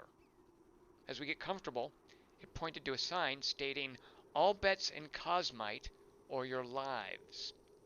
So, life it shall be then. There's a 50% chance of succeeding. I'm guessing we're going to have a combat. We don't want that. Let's buy in for 15 Cosmite. Frankly, we've got plenty of it. And play the game. Ready? 50% chance of success. Go. Success! The face of the tuxedo-wearing avian was hard to read. But we trained on games of chance. We won. It let out an angry squawk that sounded like beginner's luck. It clapped its flippers. More penguins brought out our reward, a large black egg. The avian then winked. It's flirting with us. Because I am a chick, look. The room warped in on itself. I'm not saying it wouldn't have flirted with, but it's obviously the penguins do. You know what? Maybe it's a gay penguin. We don't know. Who knows? Who knows what's going on? Anyway, it gave us an egg, it winked, and then the room warped in on itself. Reality galumphed like a stone dropped in deep water. Alright, are you guys ready to play good writing, bad writing? Reality galumphed like a stone dropped in deep water. Is that good writing or bad writing? Then all went dark, hours passed. We awoke in a featureless cave, save for a large black egg. Well, what does that egg do? Ponicus says not so good. Alright, still waiting on other choices. There is a correct answer, by the way. The black egg, Marketson says good writing in Twitch. Ponicus says not so good. No, Marketson says good writing on YouTube. Ponicus says not so good on Twitch. Christy Gaines, good writing or bad writing? Average writing is not an option. Otherwise, it would not. It's either good writing or bad writing. Otherwise, it would not be eligible for the contest. Average writing will never be featured on good writing, bad writing. Christy Gaines is then opting for bad writing. All right, we'll finish this event, and then a verdict will be declared, and winners and losers will be determined in good writing, bad writing. Just to remind you of the sentence, reality galumphed like a stone dropped in deep water. Good writing or bad writing? All right, what does that black egg do? Oh, look at that. Okay, so I love these little. So the really cool thing about these anomaly sites, they give you these random events. It's like the little FTL events, right? With a little bit of text, you make a choice, something happens. Sometimes there's a battle. One of the things that it does is it adds permanent traits to your heroes. And what I'm not sure about, and what's going to make me very upset if it doesn't work the way I want it to work, is whether these traits are persistent across games in the Galactic Empire mode. Because I earned some for my little Devar Promethean sniper in the last game that I really want him to keep. And now Ebra Quetzal, and let's just call her Ebra. We're informal. I know her well enough to use her first name. Ebra has now earned Lucky Gambler. She's 20% harder to hit with ranged attacks. That is awesome. I want to keep that forever. If she loses that, when I play her as my hero in another Galactic Empire mode scenario, I'm going to rage quit the game. Yep. Now, I'll start it back up and resume playing, but I will, on principle, rage quit. It'll be a symbolic rage quitting, but it will happen if I don't get to keep this lucky gambler stat. So let's see. Vinwraith says anything involving the word galumphed is fundamentally good. Um, Markinson wants to know if I need to read the good writing, bad writing preamble. Markinson, I'm not off book for that, so I'm not going to look it up and hope that I don't get sued. If I do, I believe that Christy Gaines is engaged in a legal profession, and I can retain her to defend me in court. So, Vinwraith, no, Christy Gaines, the way good writing, bad writing works is you have to cite a passage from Gene Wolfe. You can't just pick a writer and play good writing, bad writing. I mean, I guess you could, but that's not the good writing, bad writing game, which is an established part of the movie podcast, and I'm now exporting the brand to other media like this stream. It's a specific instance of writing. So, Christy Gaines, I would love for you to cite a passage from Gene Wolfe, and then we could play. Although I think you've tipped your hand, and whatever passage you cite will be good writing. So, in the answer to reality galumphing like a stone dropped in deep water, that is good writing for many reasons. The main reason is it's completely in line. It's in the same tone. It's helping establish this jokey tone with this event right here, where you find these reality warping mysterious penguins, and these are recurring characters in the game, by the way. Uh, these penguins you'll fight in battles. There's lore about them, um, but it plays into the playful tone of this encounter. And as Vinwraith correctly notes, but Christy Gaines disputes, anything that uses the word galumph is almost invariably going to be good writing. It is such a playful onomatopoeia. And that's another reason that I think it's good writing, is because it's using the word to evoke a stone dropped in deep water. I mean, if that's not, if galumph is not the onomatopoeia for a stone splashing into deep water, I don't know what is. Name a better word for that. So I think good writing, and also because it's part of the twist. We just played poker with penguins. We won, and then they suddenly this weird interdimensional poker room vanished, and we were left with our prize. I love that. That's adorable. So there you go. That is the contest. Marketson is a winner. Let's see who else won. No need to call out any losers. Marketson might be the only one that won. Nope, Vinwraith. Vinwraith and Marketson are victorious. We will crown them with laurel wreaths. Everyone else gets a case of turtle wax. All right, what does this black egg do? Let me check again. All right. Unlock the ability Ethereal Hatching. Takes all your action points. Range. Oh, spawn an ethereal penguin adjacent to the hero. Heck yeah. Plus, we get 2 points of shielding. You bet. Not only am I going to accept that, I'm going to equip it right now. Because it's way better than that silly arc grenade we've got. Wait, what? Oh, it's a mod. Wait, where's my... Oh, it's a mod. I thought it was an item. Even better. Fine. Yeah, there's a displacement system. Oh, it's only for heroes. Dagnabbit, that's what I didn't read. Shoot a dang monkey. Chaplain, cool random story beat in a turn-based. Yeah, and it's full of these. Like you can see on the map. Definitely want that. Oh, and she leveled up. There was another anomaly. When was the other one? Thought I saw another one up here somewhere. Did they show up? Yeah, that's it. That's the icon for them. Of course it is.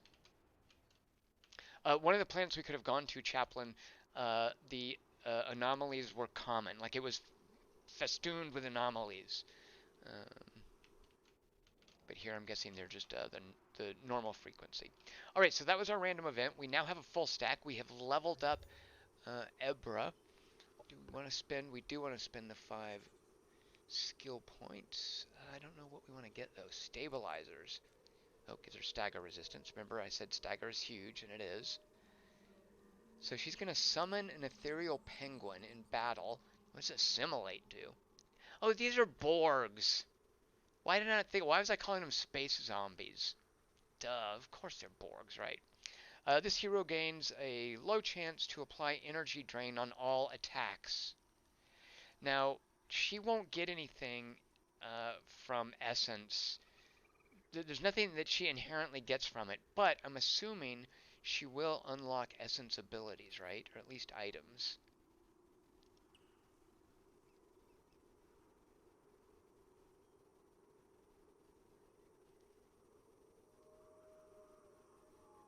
I can't quite tell.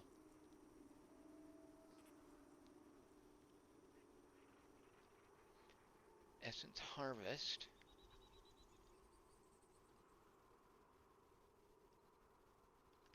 So what can she do with her essence? Nanite boosters provides, okay. Battlefield repairs. Look at that, lucky gambler. I love that. I better get to keep it. I don't know why she would want essence charges.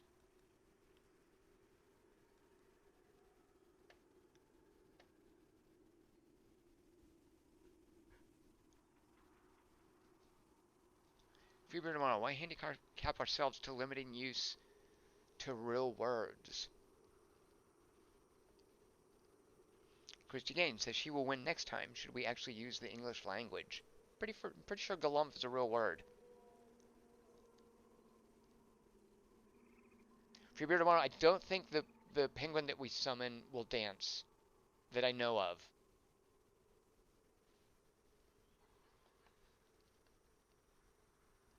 Chaplain, inheritor mods from the tech tree. Oh, yeah, that makes sense.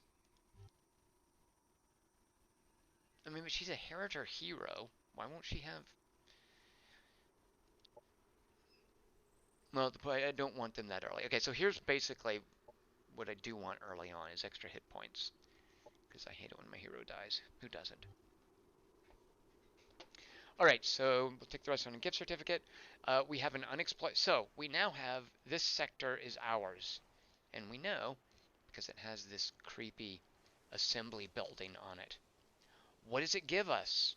Well, nothing, except it's ours. We have a road. So we have a road through the forest. It gives us that. We didn't build that. That's automatic. But until we develop this sector, wait, we don't get anything, do we? Let me just, before I say that, let me make sure I'm not. Yeah, I don't get anything from it.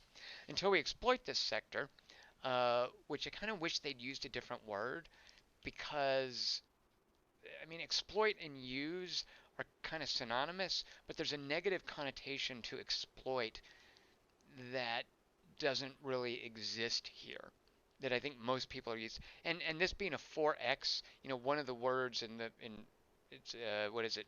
Explore, expand, exterminate, and exploit is exploit. So it kind of has roots in that concept of 4x's. But there's no reason to not exploit a sector. There's no negative to it, other than that you have to buy it. So what we're going to do is we are in 2 turns, and actually let's go ahead and accelerate that. In 2 turns, this is going to be exploited, and it's going to give us additional food income.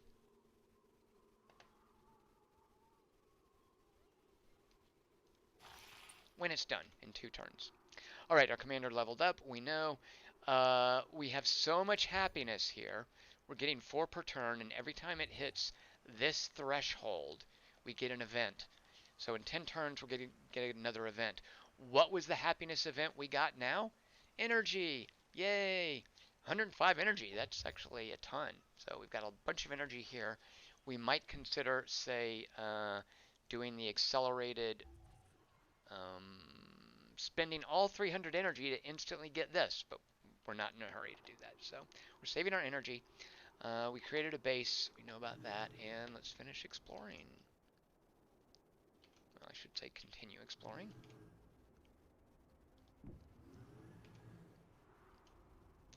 That looks like free resources we want. 38 production, good, I'll take it. That's our movement. Oh no, look, we're near these guys who will attack us, except they won't because they're guarding an abyssal tear.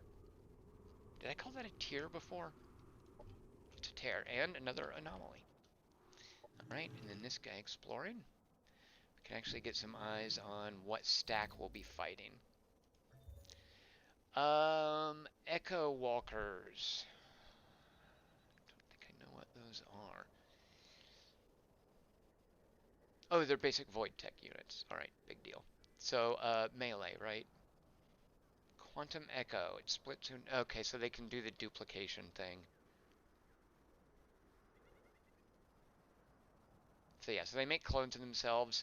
And because they're Kirko, they have this swarm shield thing, where when they stand adjacent to each other, they get additional shields.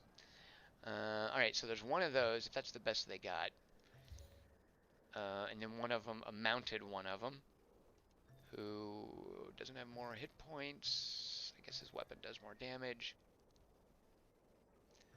What does flanker mean? Oh, you don't want to be flanked by it. It does more damage. But wait, flanking already does more. Oh, so he does even more damage than the flanking bonus.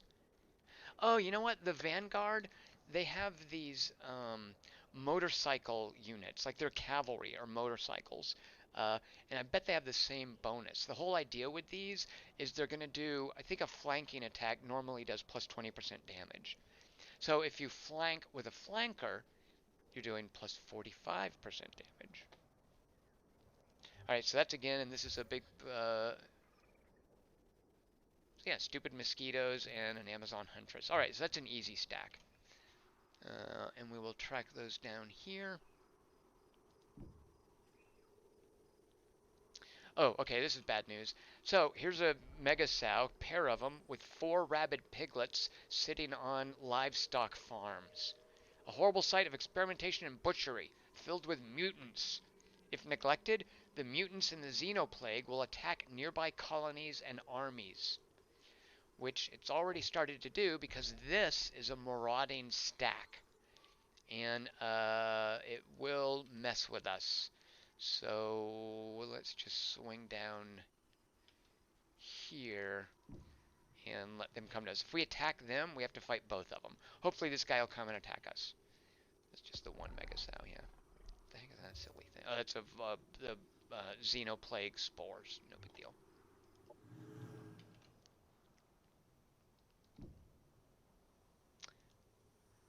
A charge station. Restore all move points, which is good. We'll fly in there, and then we can basically move again. Shoot, I wasn't paying attention. That was occupied, right? Let's step once. Yes, that was occupied. Another stadium. Man, this planet is lousy with these stadiums. Plus 10 happiness.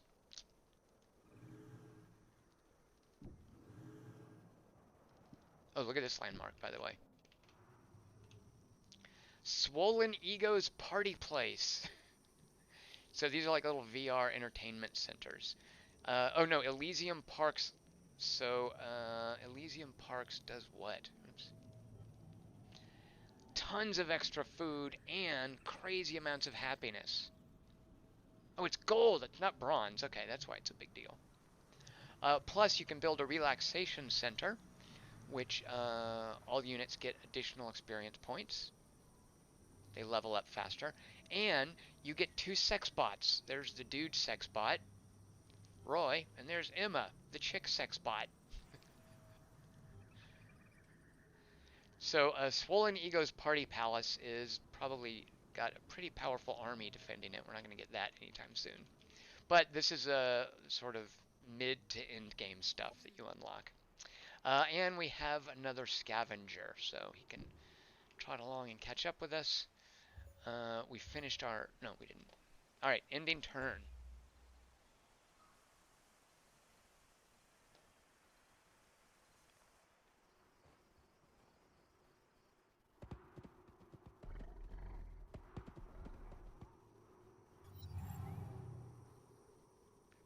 I was hoping that Mega Sow would come attack us. There's another. What is this? Where did he come from? Uncool. Oh, look at this Mega Sow. Shoot a dang monkey. It's 2 of them. Ugh. Dagnabbit. Stupid nest. Alright, we've got to run up here.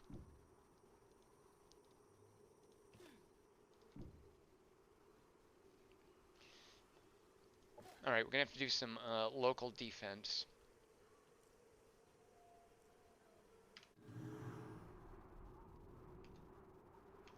Alright, exploring.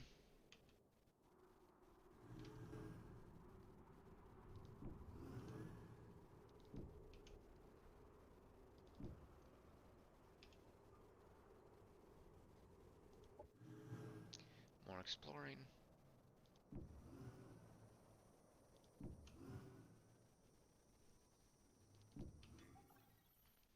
Ah, these guys. Alright. So we have Shikarn and Kirko, bugs and lizards. Might be nice to run into some more assembly to be buddies with. Scavengers, so we get more loot from the nodes on the world map. And there's the Mega Sow coming towards our farms. Uncool, stupid Mega Sows. Turn around. I bet they're gonna roll right in.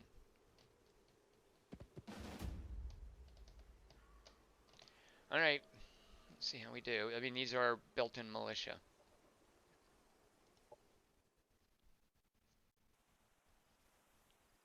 Yasser says he hopes we get Age of Wonders 4 soon.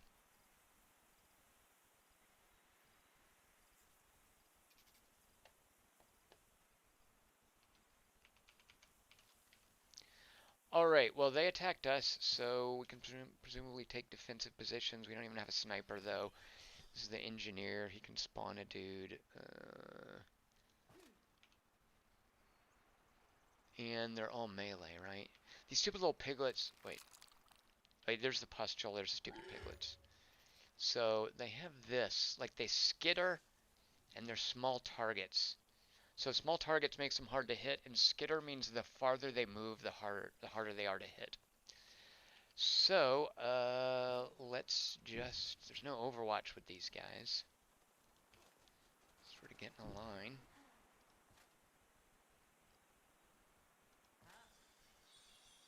Oh, this isn't a scavenger. Electrocutioner. Ah, so he's got the arc projector that my hero has as well. And he's got Overwatch. Alright. And then this guy, let's see, what is this? He pops shields when he goes into defense mode. He can create a construct, which we'll definitely do. And he can... Oh, res. Oh, right, because they're zombies. Or, excuse me, Borgs. Alright, so let's come up here. Let's create a construct under the player's control. I don't know what a construct does, but let's take a look. I think we got this. The problem is there's two big old huge mega sows. Claws and self-destruct. Ah, right, yeah, there's your weird Isle of Misfit Toys creatures. So basically they blow up, which is I think what also these stupid rabid piglets do.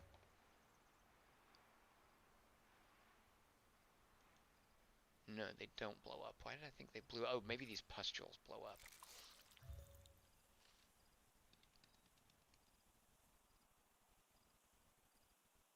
I don't think they do. Huh.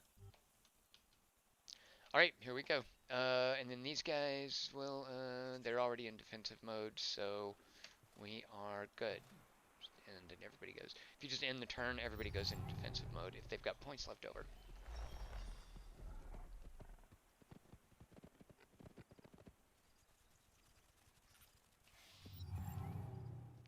Alright, keep them coming.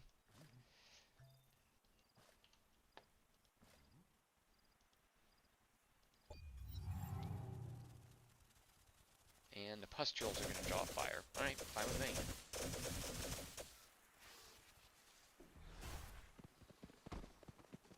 Man, look how much damage those jerks did. I mean, fortunately these are militia. I don't care if they die, but still. Should have fallen back. I didn't realize these guys were going to be so slow. No, they move normal speed. Is it just that these guys are fast? Oh yeah, those are fast. Shoot. Those are also fast. Alright, my bad. That's on me. Alright, let's get this construct. Can we go up here and blow up? Does he self-destruct if we don't? Let's see, self-destruct. This unit. So no, I have to trigger it, it looks like. He's only got 20 hit points. So I think come over here. Oh, shoot it down. Oh, that's okay. Okay. And self-destruct for staggering. So these guys are staggered, and I'm guessing, yeah, stagger. I even looked that up before. Stagger resistant, really.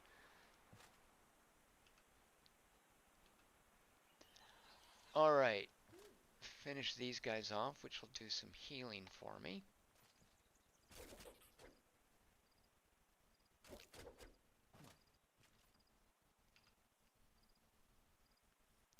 I think I can finish off this Mega Sow.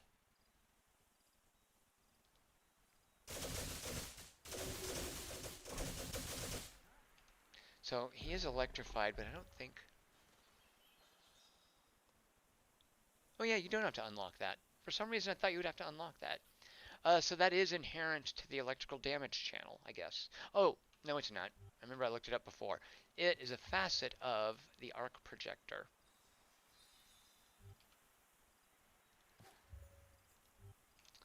Alright, this guy, he's got a shotgun.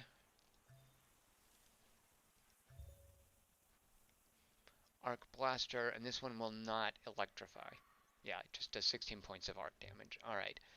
And it's not repeating, so we can get up close and personal those stupid piglets. What's the chance to hit? 50%. Ugh. 40% to kill that thing, though. Alright, let's get these scavengers up to claw the piglets, because it'll heal them.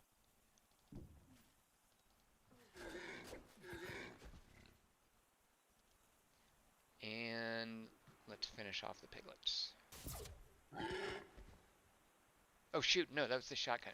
Alright, I screwed that up. Let's see, is that it? Do I want to spend? I got plenty of energy, so I might as well. For some reason, oh yeah, I did bring along that laser strike, but I haven't unlocked it yet. Alright. I still think we're okay.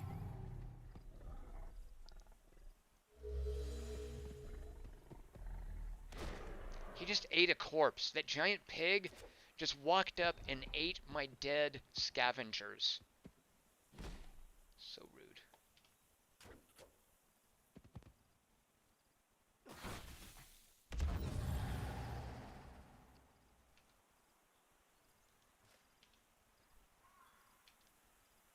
Wait, what happened to the other Mega Sow? Where did it go?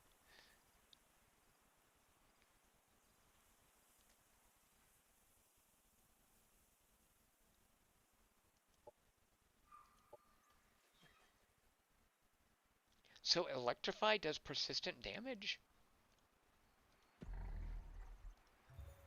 Why was I not seeing that? Alright, well, I'll take it. Alright, finishing off this Mega Sow. Yeah, let's claw at it. We fumbled. Why did we fumble? Oh, I see. So apparently you lose morale when you're poisoned. And you can see he's poisoned because he's got stinky green clouds around him and he's got a skull over his head. Alright, let's shotgun the stupid pigs to get them out of the way. And we will flank this thing with multiple claw slashes. Unfortunately, it can't be staggered because it's huge, but we will be able to finish it off before it kills us. And remember, these are militia units, so we don't care if they die. That's how militia works.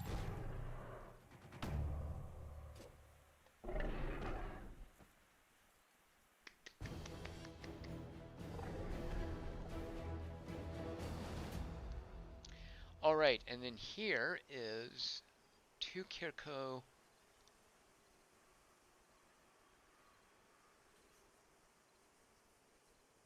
So I think those are Void Tech units, and then those are the basic Kirko core units.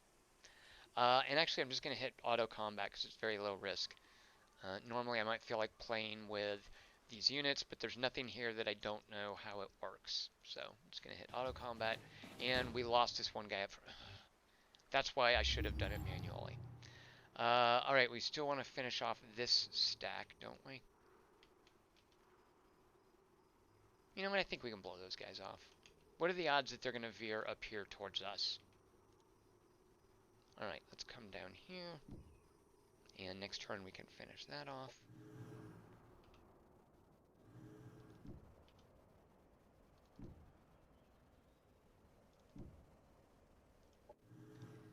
And coming over here.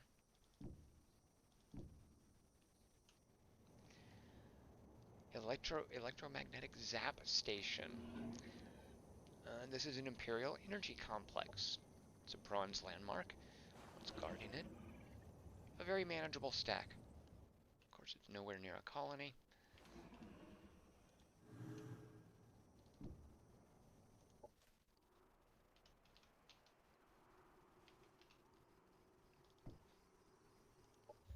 All right, what do we want to build?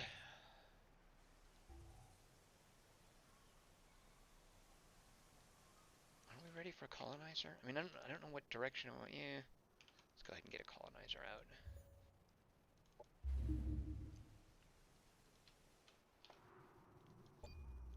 All right, turn 10. We're halfway through.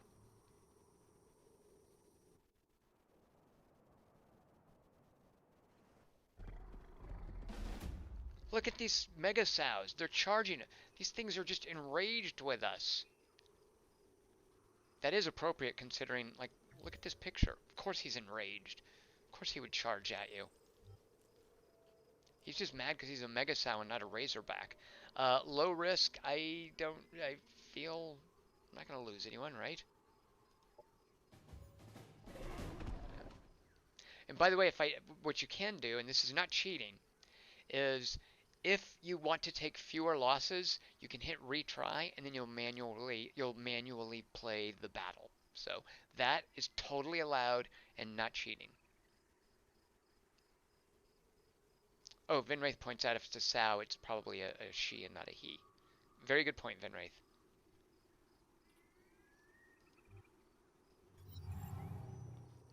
All right, what's going on? The Forgotten giving us another quest. Recent encounters with a rival life form. Wait, we were already tracking down their first quest. Recent encounters with a rival life form have horrified us, not has horrified. Okay. I'm now proofreading for the Forgotten NPC faction. The essence of the life forms is strange. All living things are sacred, but entropy defies creator's hierarchy. They hold dominion over life, and plants are its lowest form. Man, making some vegetarians very angry. The Growth embody entropy's corruption. So the Growth is another NPC faction. They apparently don't get along with the Forgotten. The Forgotten want us to kill 4 Growth units. Okay, sure, I'll take it. Where are they? Down here. We don't even need to heal up from that battle. The lizard people.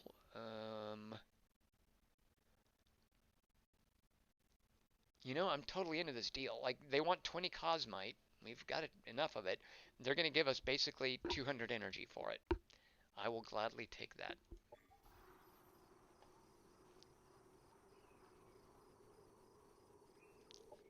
Alright, here now is one of the cool things about Empire mode. This dude here, and we're going to now find out if he keeps his traits from anomalies in a previous game. And remember, I'm going to rage quit if he does not. So we've got plenty of energy. He's level 4. I definitely want him in play. He's an Imperial sniper. He's good at what he does. So let's hire him. And let's see if he has... he basically reunited separated lovers, like a Romeo and Juliet scenario, in the last game. So he better still have that trait. He does not. Oh, I'm so mad.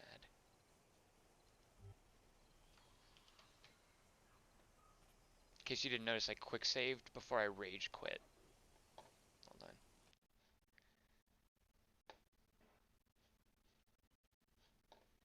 Okay, pretend I quit and rebooted. I'll rage quit for reals later on. Ugh, why doesn't he get to keep it? That is so rude. What's even ruder is he doesn't keep the gear that he got from the last game. I mean, maybe he'd be too overpowered.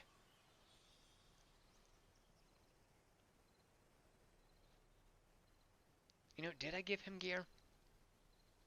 I know I gave my other guy a super badass mount, which I don't think he's going to be able to keep because he doesn't start with piloting skill. Oh, I'm so mad about this. Shoot. Oh well.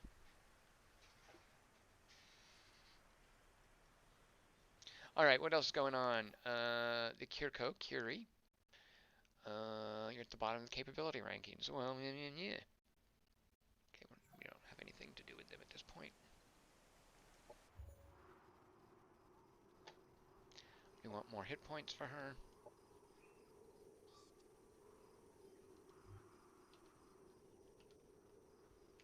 We want this guy to catch up with us. Don't think we can add him to the battle. No, he doesn't have enough movement. We'll go ahead and fight this. I'm just going to auto-combat. I am not accepting these losses. Totally uncool. That is not acceptable. Chaplain, so what do they keep? Chaplain, I guess just their level. Although when you have heroes arriving later in a game, they're already leveled up anyway. So I don't know if they're leveled up more than they normally would. I'm not clear about that. But that is that's kind of discouraging that they don't keep the cool traits that they accumulate as you're playing the game.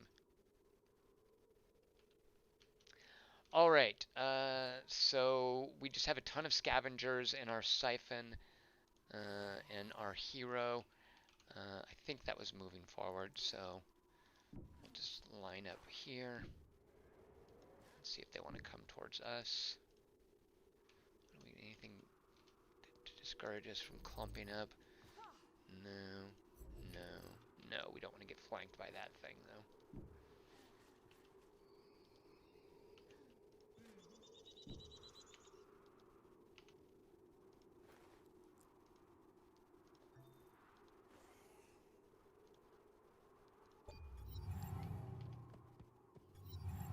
They're not moving towards us. Come on, jerks.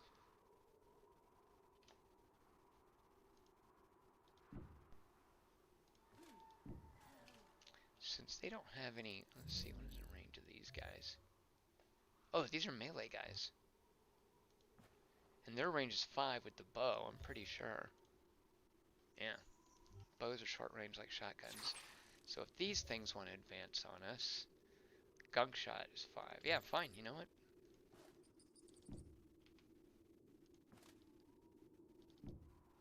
Let's see if we can lure this thing out. What's the range of the siphoner? 7 or 9? Probably 7. 7, yeah. 9 is basically sniper rifles.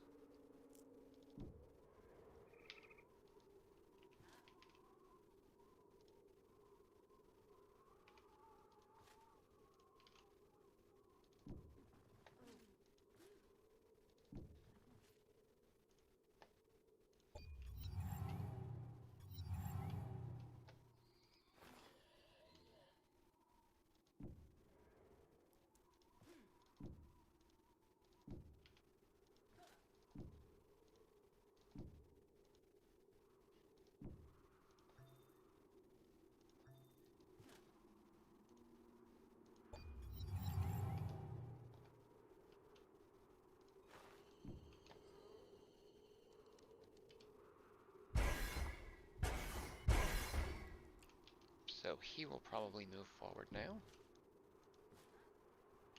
Actually, is that an area effect? Can they have like gunk shot or something? Gunk shot. No. Just one target.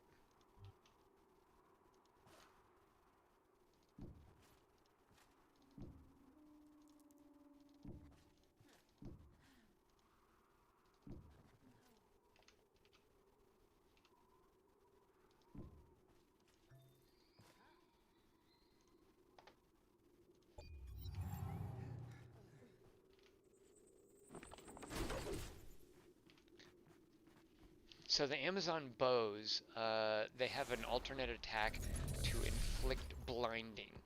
And you'll see that my scavengers down there were blinded. They have minus 40% chance to hit. What is that? Oh, he cloned himself.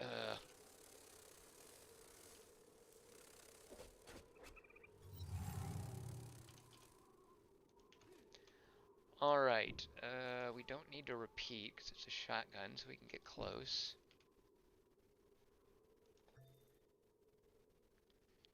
We'll stagger them. Actually, we can finish them off with these guys if we want.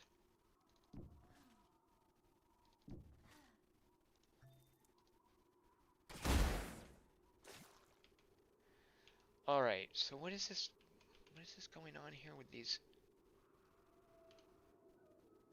Oh, these guys are cloning this thing. That's a cool trick. Quantum Echo. The unit splits into alternate versions of itself. The clone unit teleports a short distance, leaving the original version behind. The clone lasts for 2 turns. If the original is killed, the clone remains, replacing the original. So, and you can do it once every 5 turns. That's awesome. Now I want to play Void Tech. Alright, well, we're flanking this thing, and it's going to stagger it. We are slightly staggered, so basically we'll lock it down.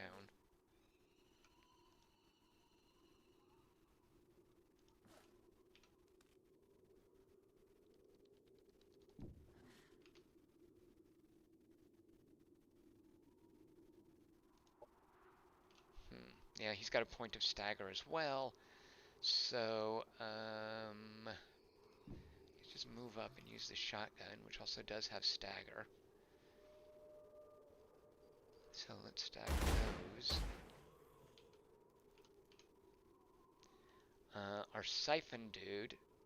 So these 2 essence charges, did he keep those from the last battle? Actually, don't know the answer to that. But we can have someone go a second time. I think we're going to want that to be our hero. So nobody's on Overwatch against him now.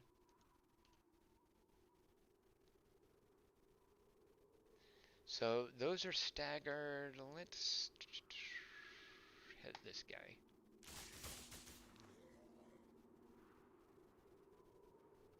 Why did we just shoot once? Alright, well, let's have the Heritor use Devotion. Now he's got all of his action points left, and now he'll finish this thing off.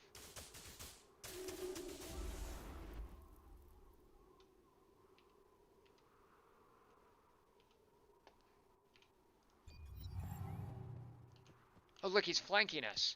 It's like he knows how to use his special ability. Look at that. Oh my gosh. My hero's gonna die. Ugh. That is the most uncool thing of all. You know, if they wanted to just kill 3 of my core units, that's fine. But don't kill my dang hero. Ugh. That's a major source of experience points I needed. Alright, well, I'm mad now.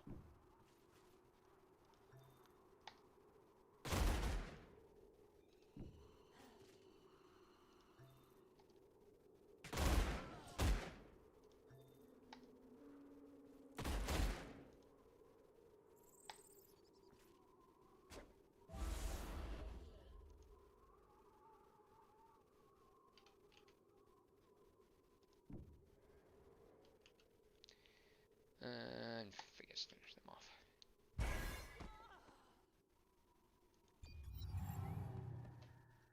Man, that's really annoying. Why would they gang up on my hero? Why don't they just pick off the weaker units? They're doing that too, jerks. I should have gone with the initial results, right?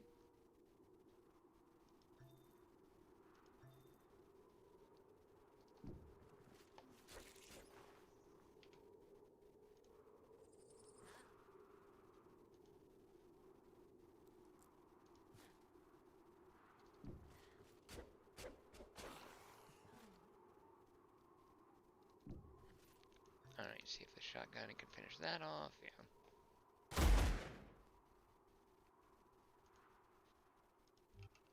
Oh, right, we can use our. There we go.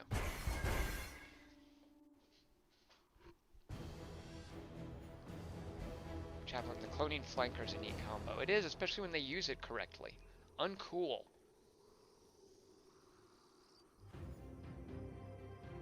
Alright, we don't want the stupid sword. We're selling it. Unfortunately, also had to sell the production. There's a reinforcement. But we don't have, well, we do have a hero, but not the original one. So, come on down. Help these guys out. The Forgotten like us for doing that quest. We can buy from them Rot Proliferation, which is a tactical op. We can buy a Golem, so, tier 2 unit, and their Essence Siphon mod. Decay Surge uses 1 charge.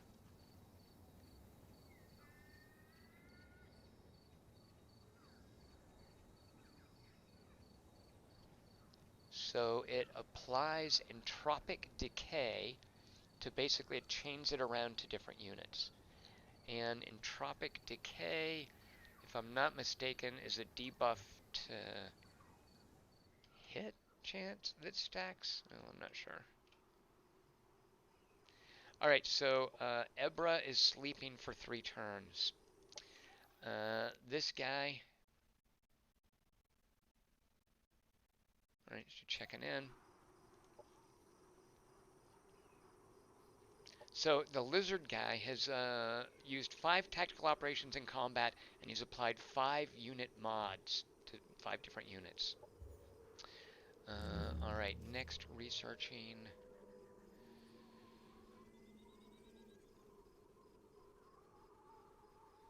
I mean, I guess we need to start work on ops.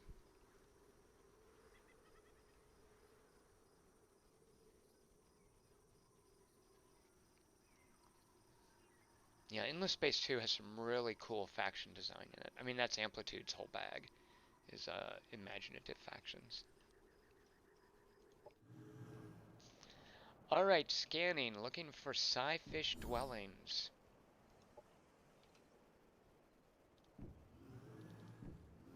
Haven't even seen any Psi-fish. Am I sure I'm in the right planet?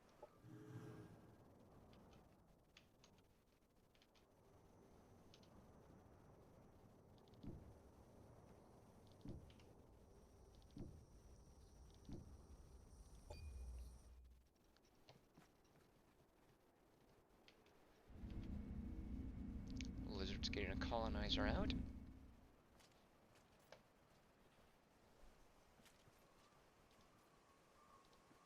Shuffling stacks around as the AI is wont to do. I know what that is because I saw it walk there.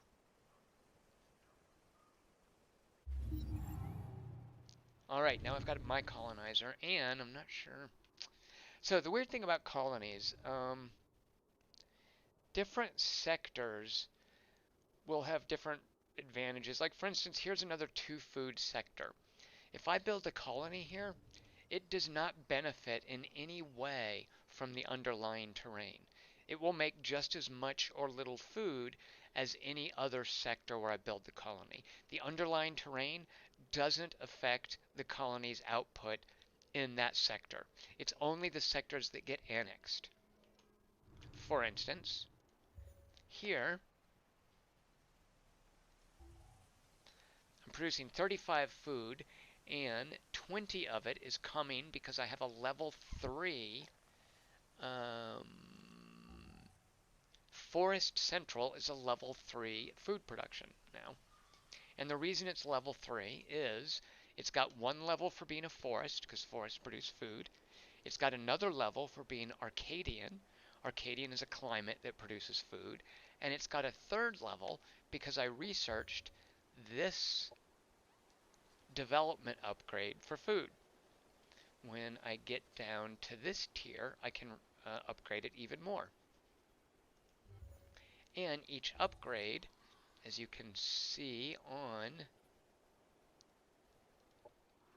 where does it show?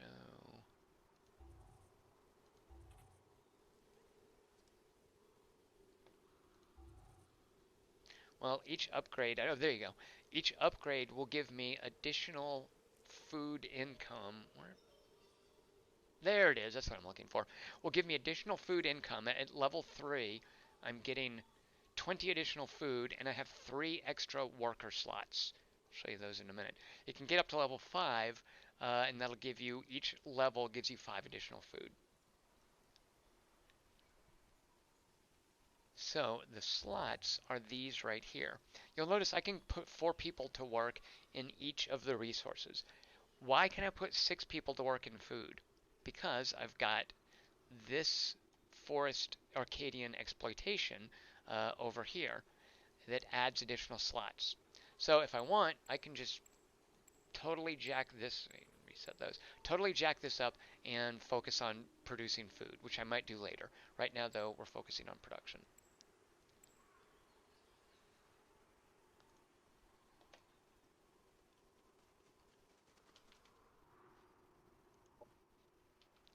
All right, there's your new command, the stack that you'll be in charge of.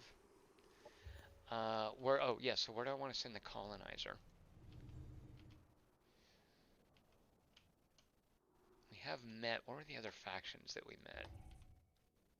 Here is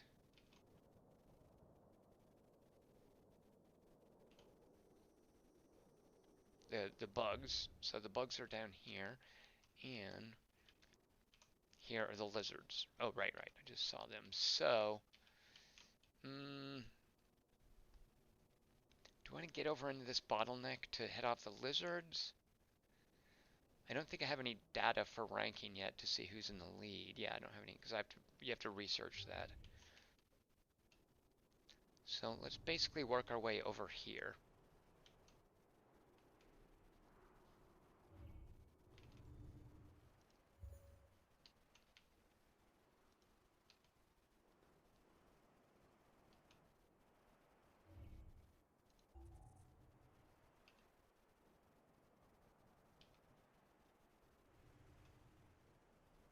Yeah, one of these 2 spots. Actually, that's probably too close to the lizards.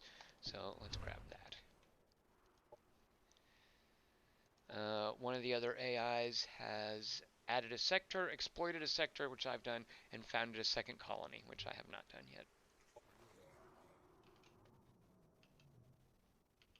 All right, this guy. Come down and unfog here. We will get dinged for trespassing. Where are the borders? Do I not have? Oh, there we go. I didn't have them turned on.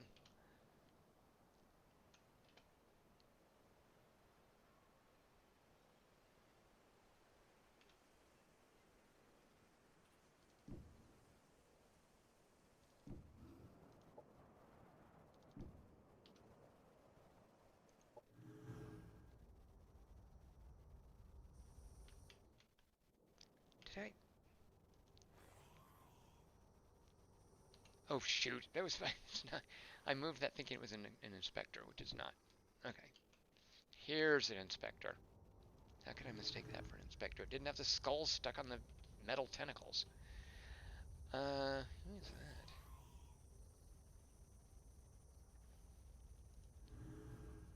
Oh, no.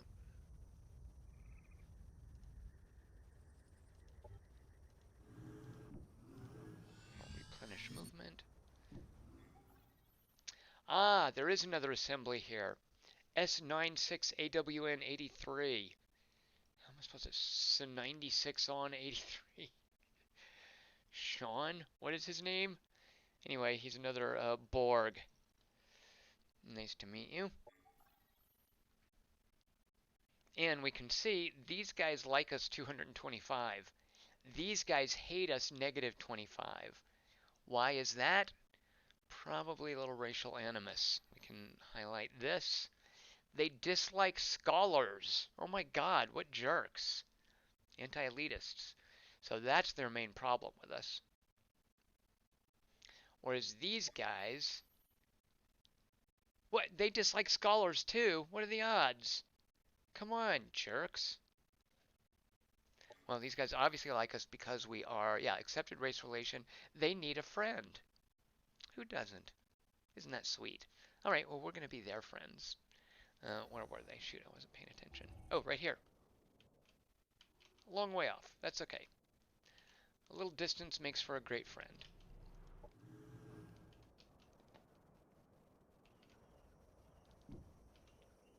Alright, I want to ask them if they've seen any sci-fish. What to build? We still don't have any fun build. Okay, let's upgrade that. Wait, why are we level 3?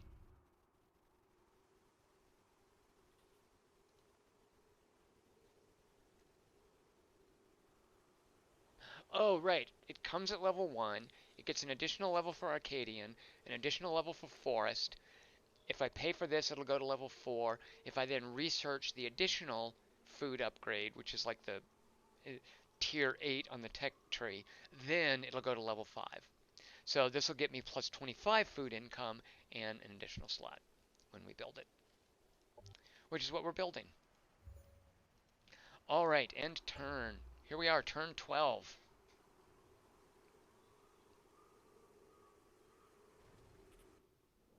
Christy Gaines, there's a new HP Lovecraft game out in a few days. Christy Gaines, I do love Lovecraft, but there are not very many good Lovecraft games, I'm afraid. What's the new one? Oh, is it that Mountains of Madness thing? I have that, don't I?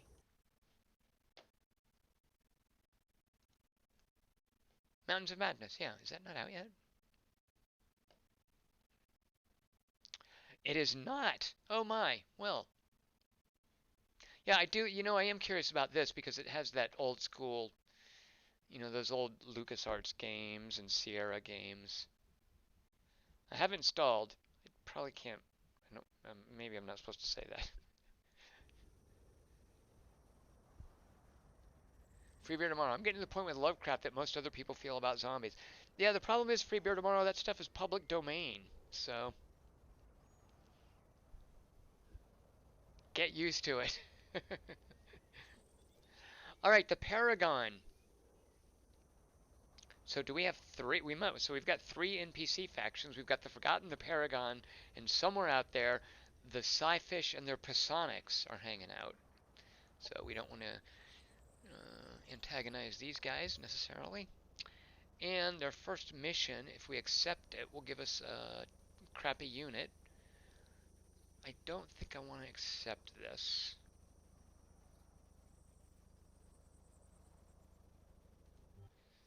Decline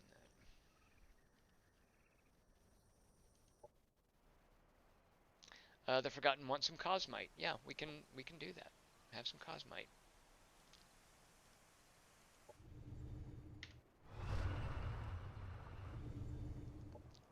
Second colony.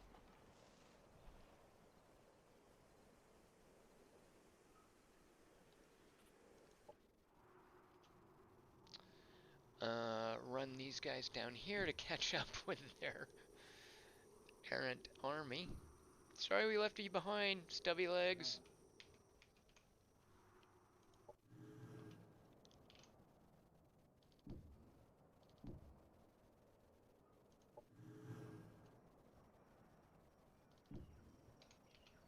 So we're working, wow, working our way around their territory. Let's grab these energy canisters. Not another got the Cosmite.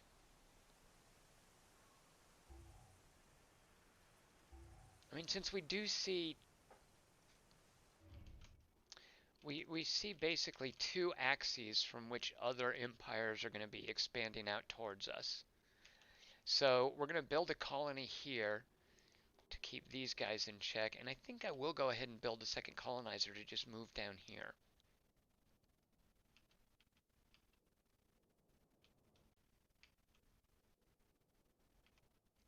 Fish Elevator Observatory? What? An Imperial sunken colony. So it's basically the water version of the bronze landmarks tend to emphasize one type of terrain exploitation, and this is the water version of it. All right, so we are going to build a second colonizer.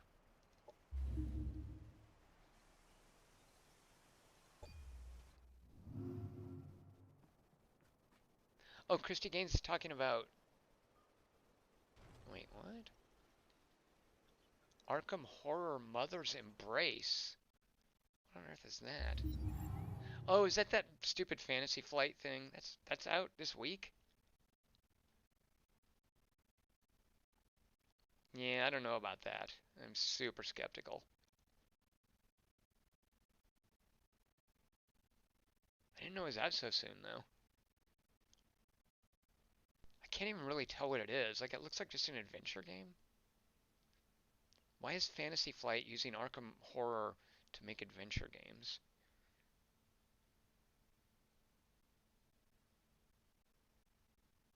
And why do I think this is going to be some sort of something in early access for a long time? Yeah, look at those screenshots. I cannot tell from those screenshots what kind of game this is supposed to be.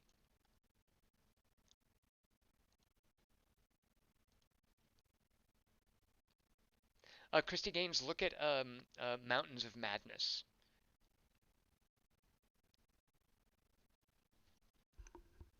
That's the one I'm curious about. All right, a Kirko Hive representative. Wait, what is this? What? How did I pop this up? Um,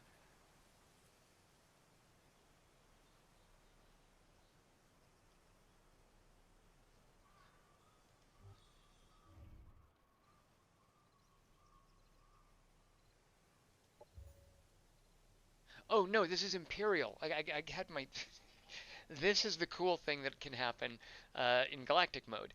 The Kirko, not the ones on this map, but just as a faction, they want us to basically spend a ton of research for them. We've got 10 turns to do it. If we do it, we get 100 experience points modified by, I think it was 135% on this particular setting, this particular mission. So we'll get experience points in that faction, and we'll get 100 renown to spend at this Imperial store up here. So we're definitely going to accept that. We're not going to start the research yet. We'll start it. Wait, why did it undo my current research? I do want to finish this first, because I'm one turn away, and then we'll do their psionic ley lines that they're looking for. Did we do this? We did. Oh, right, but we weren't the first ones to do it, so we don't get any bonus.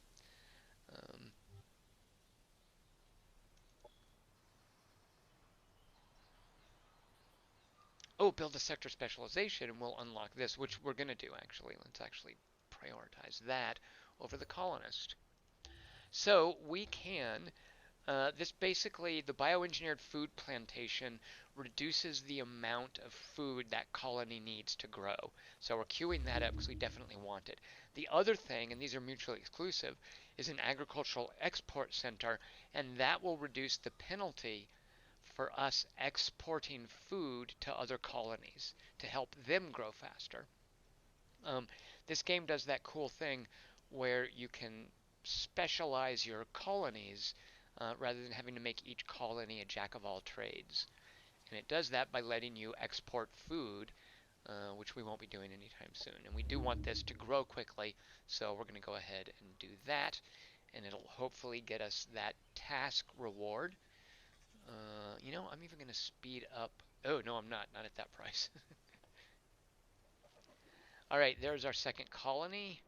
And there we will give them, this will be a, we don't need food here. Yeah, an energy colony. So we're going to build a reactor core, is that what it's called? Yeah, reactor core there. So these four things are basically your starter buildings. And you can choose either food at a biofarm, production at a factory, science at a lab, or energy at a reactor core. And we're going to focus on energy here. All right, finally our stupid hero is back after getting herself killed. And I guess she'll just join the main stack. All right, exploring.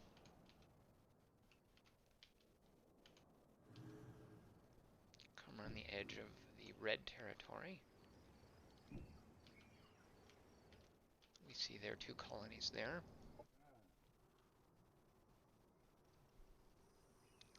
Christy Gaines, ultimately, is there any good H.P. Lovecraft game ever?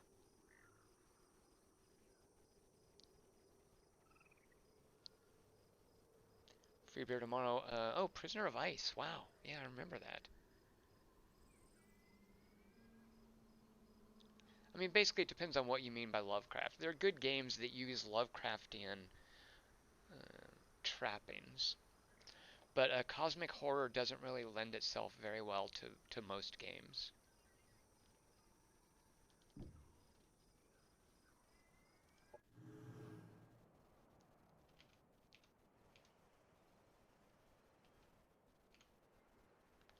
Alright, let's come down here.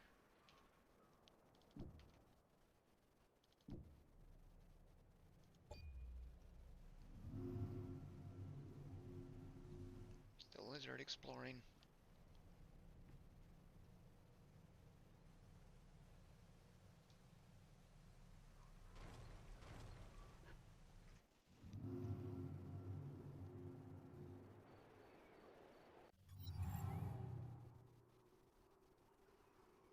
Alright, we finished this tech.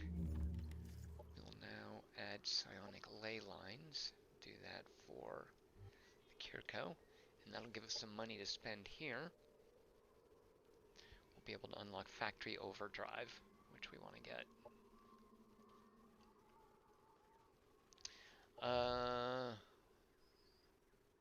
Oh, right. We don't need either of those.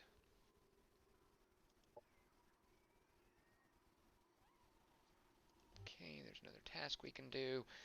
The assembly sent us a nice compliment. They like us even more now.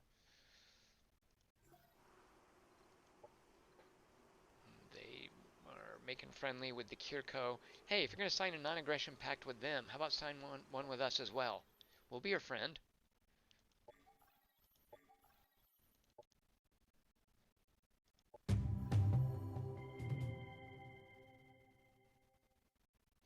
So they are treacherous. That's not good. That is not good at all. So basically, you don't want them to be your main ally.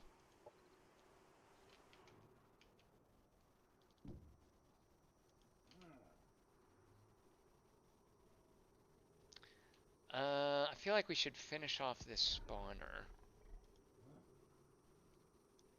Yeah, let's finish that off. Just we don't want them spitting out mega sows to come up here and mess with our colony.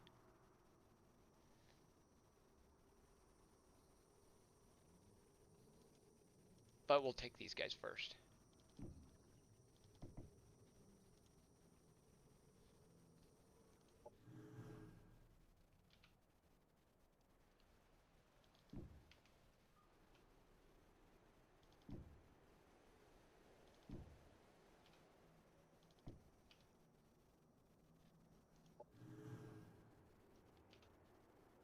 Alright, working our way around their territory. Oh shoot, I missed this. We're gonna go back and pick that up. Alright, turn 15.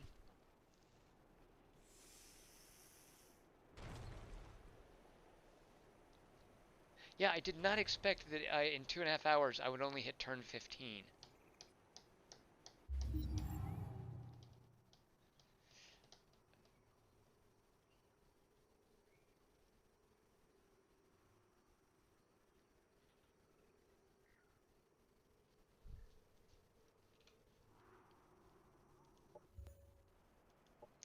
Low morale for exploring an abyssal tear, I bet.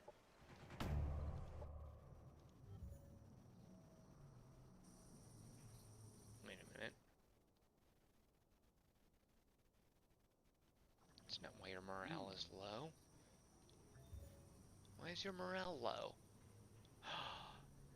You don't like being with the assembly. You intolerant jerk. I did not know that was going to happen. I don't recall you being that way when you were leading huntresses. What's up with that? You know what? Fine. You go stand off by yourself and think about what you've done while she comes in to lead them. Well, she can't do yet. Alright, we've got to do some consolidating. So all that'll mean on a hero, if negative morale gets too bad on a unit, it can desert. Heroes will never desert, but it will give them a chance to fumble their shots, which we don't want. All right, so you get to be in your own stack. Hope you're happy. Sit in the corner. Your morale's better now, right? I mean, you're not going to complain because you work for her. Wait, why are you still... What is your deal? Stupid little intolerant dwarf? Come on. Is that... Maybe that goes away next turn. It better. I'm really unhappy with this guy. A, for not keeping his traits from the last game, and B, for having negative morale because he doesn't like the assembly. What's up with that? Oh, the stupid lizards. That's what happened. Oh, I can't believe these lizards. I hate them. Alright. Alright, here's what just happened. If we didn't learn from the 2016 election, I don't know I mean, is this going to happen every time? Fake news, disinformation has been spread by the stupid Shakarn. So here's and this happened. The guys did this to me in the last game as well. The espionage lizards will routinely do this. They will do a race relations misinformation campaign, and they will make everyone hate your race. So now I can show you this actually better on the diplomacy screen. If we come down here, look at the known races. There's the assembly.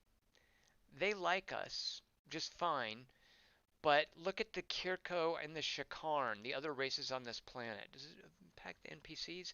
Yeah, they're not affected by it. Look at that disinformation campaign. For 15 turns, all races hate you for 300 points. So look at that negative modifier. And then furthermore, and the Devar, I don't know why the Devar, they're not listed because they're not represented by a faction, but that's why that hero hates me, is all races now hate the assembly for 300 points or for 200 points of negative morale. Look at that, even the other assembly hates me because of the disinformation campaign. Oh, that is so rude.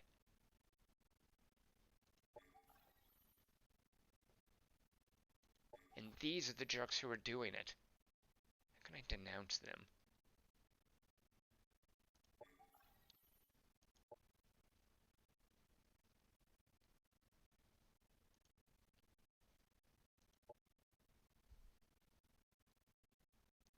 Now, why would I spend 20 influence for that? Denouncing this player will affect them and any other players who know both of you. You can either warn or denounce a player once for each individual casus belli that you currently hold.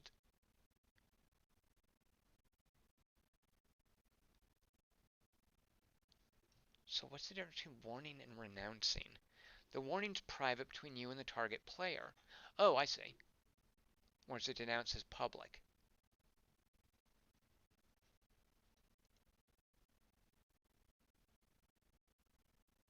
You know, I think I need to look into this. Like, go read a wiki. Because you'll notice that costs twice as much as the compliment and insult, just the stock thing. Yeah, Chaplain, wow, even your own hero gave in to the xenophobic fake news. And what it is, I think I can call it up here.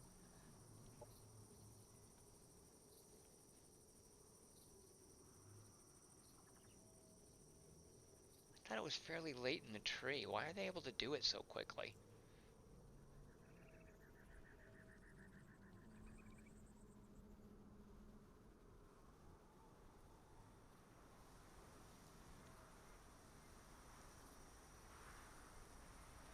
Where is disinformation campaign?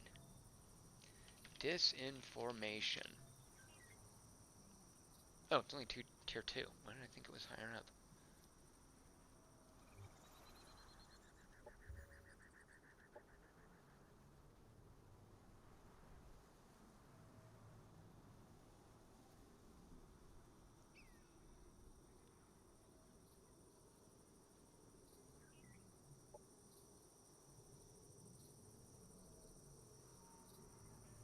Oh, is it something unique to the lizards?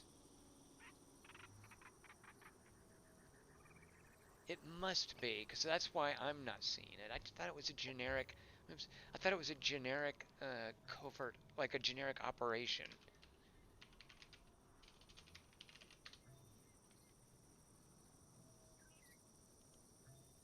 Yeah, it's their unique tech. Oh, those jerks.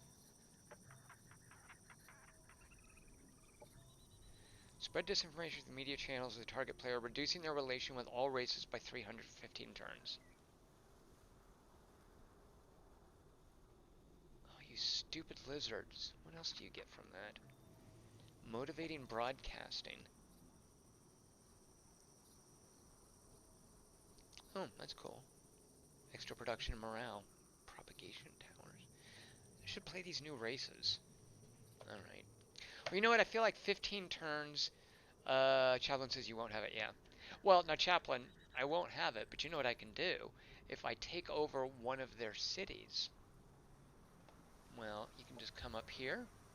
You can go to this little drop down menu and you can choose Shakarn and I could research it. But you're right, I won't have it normally.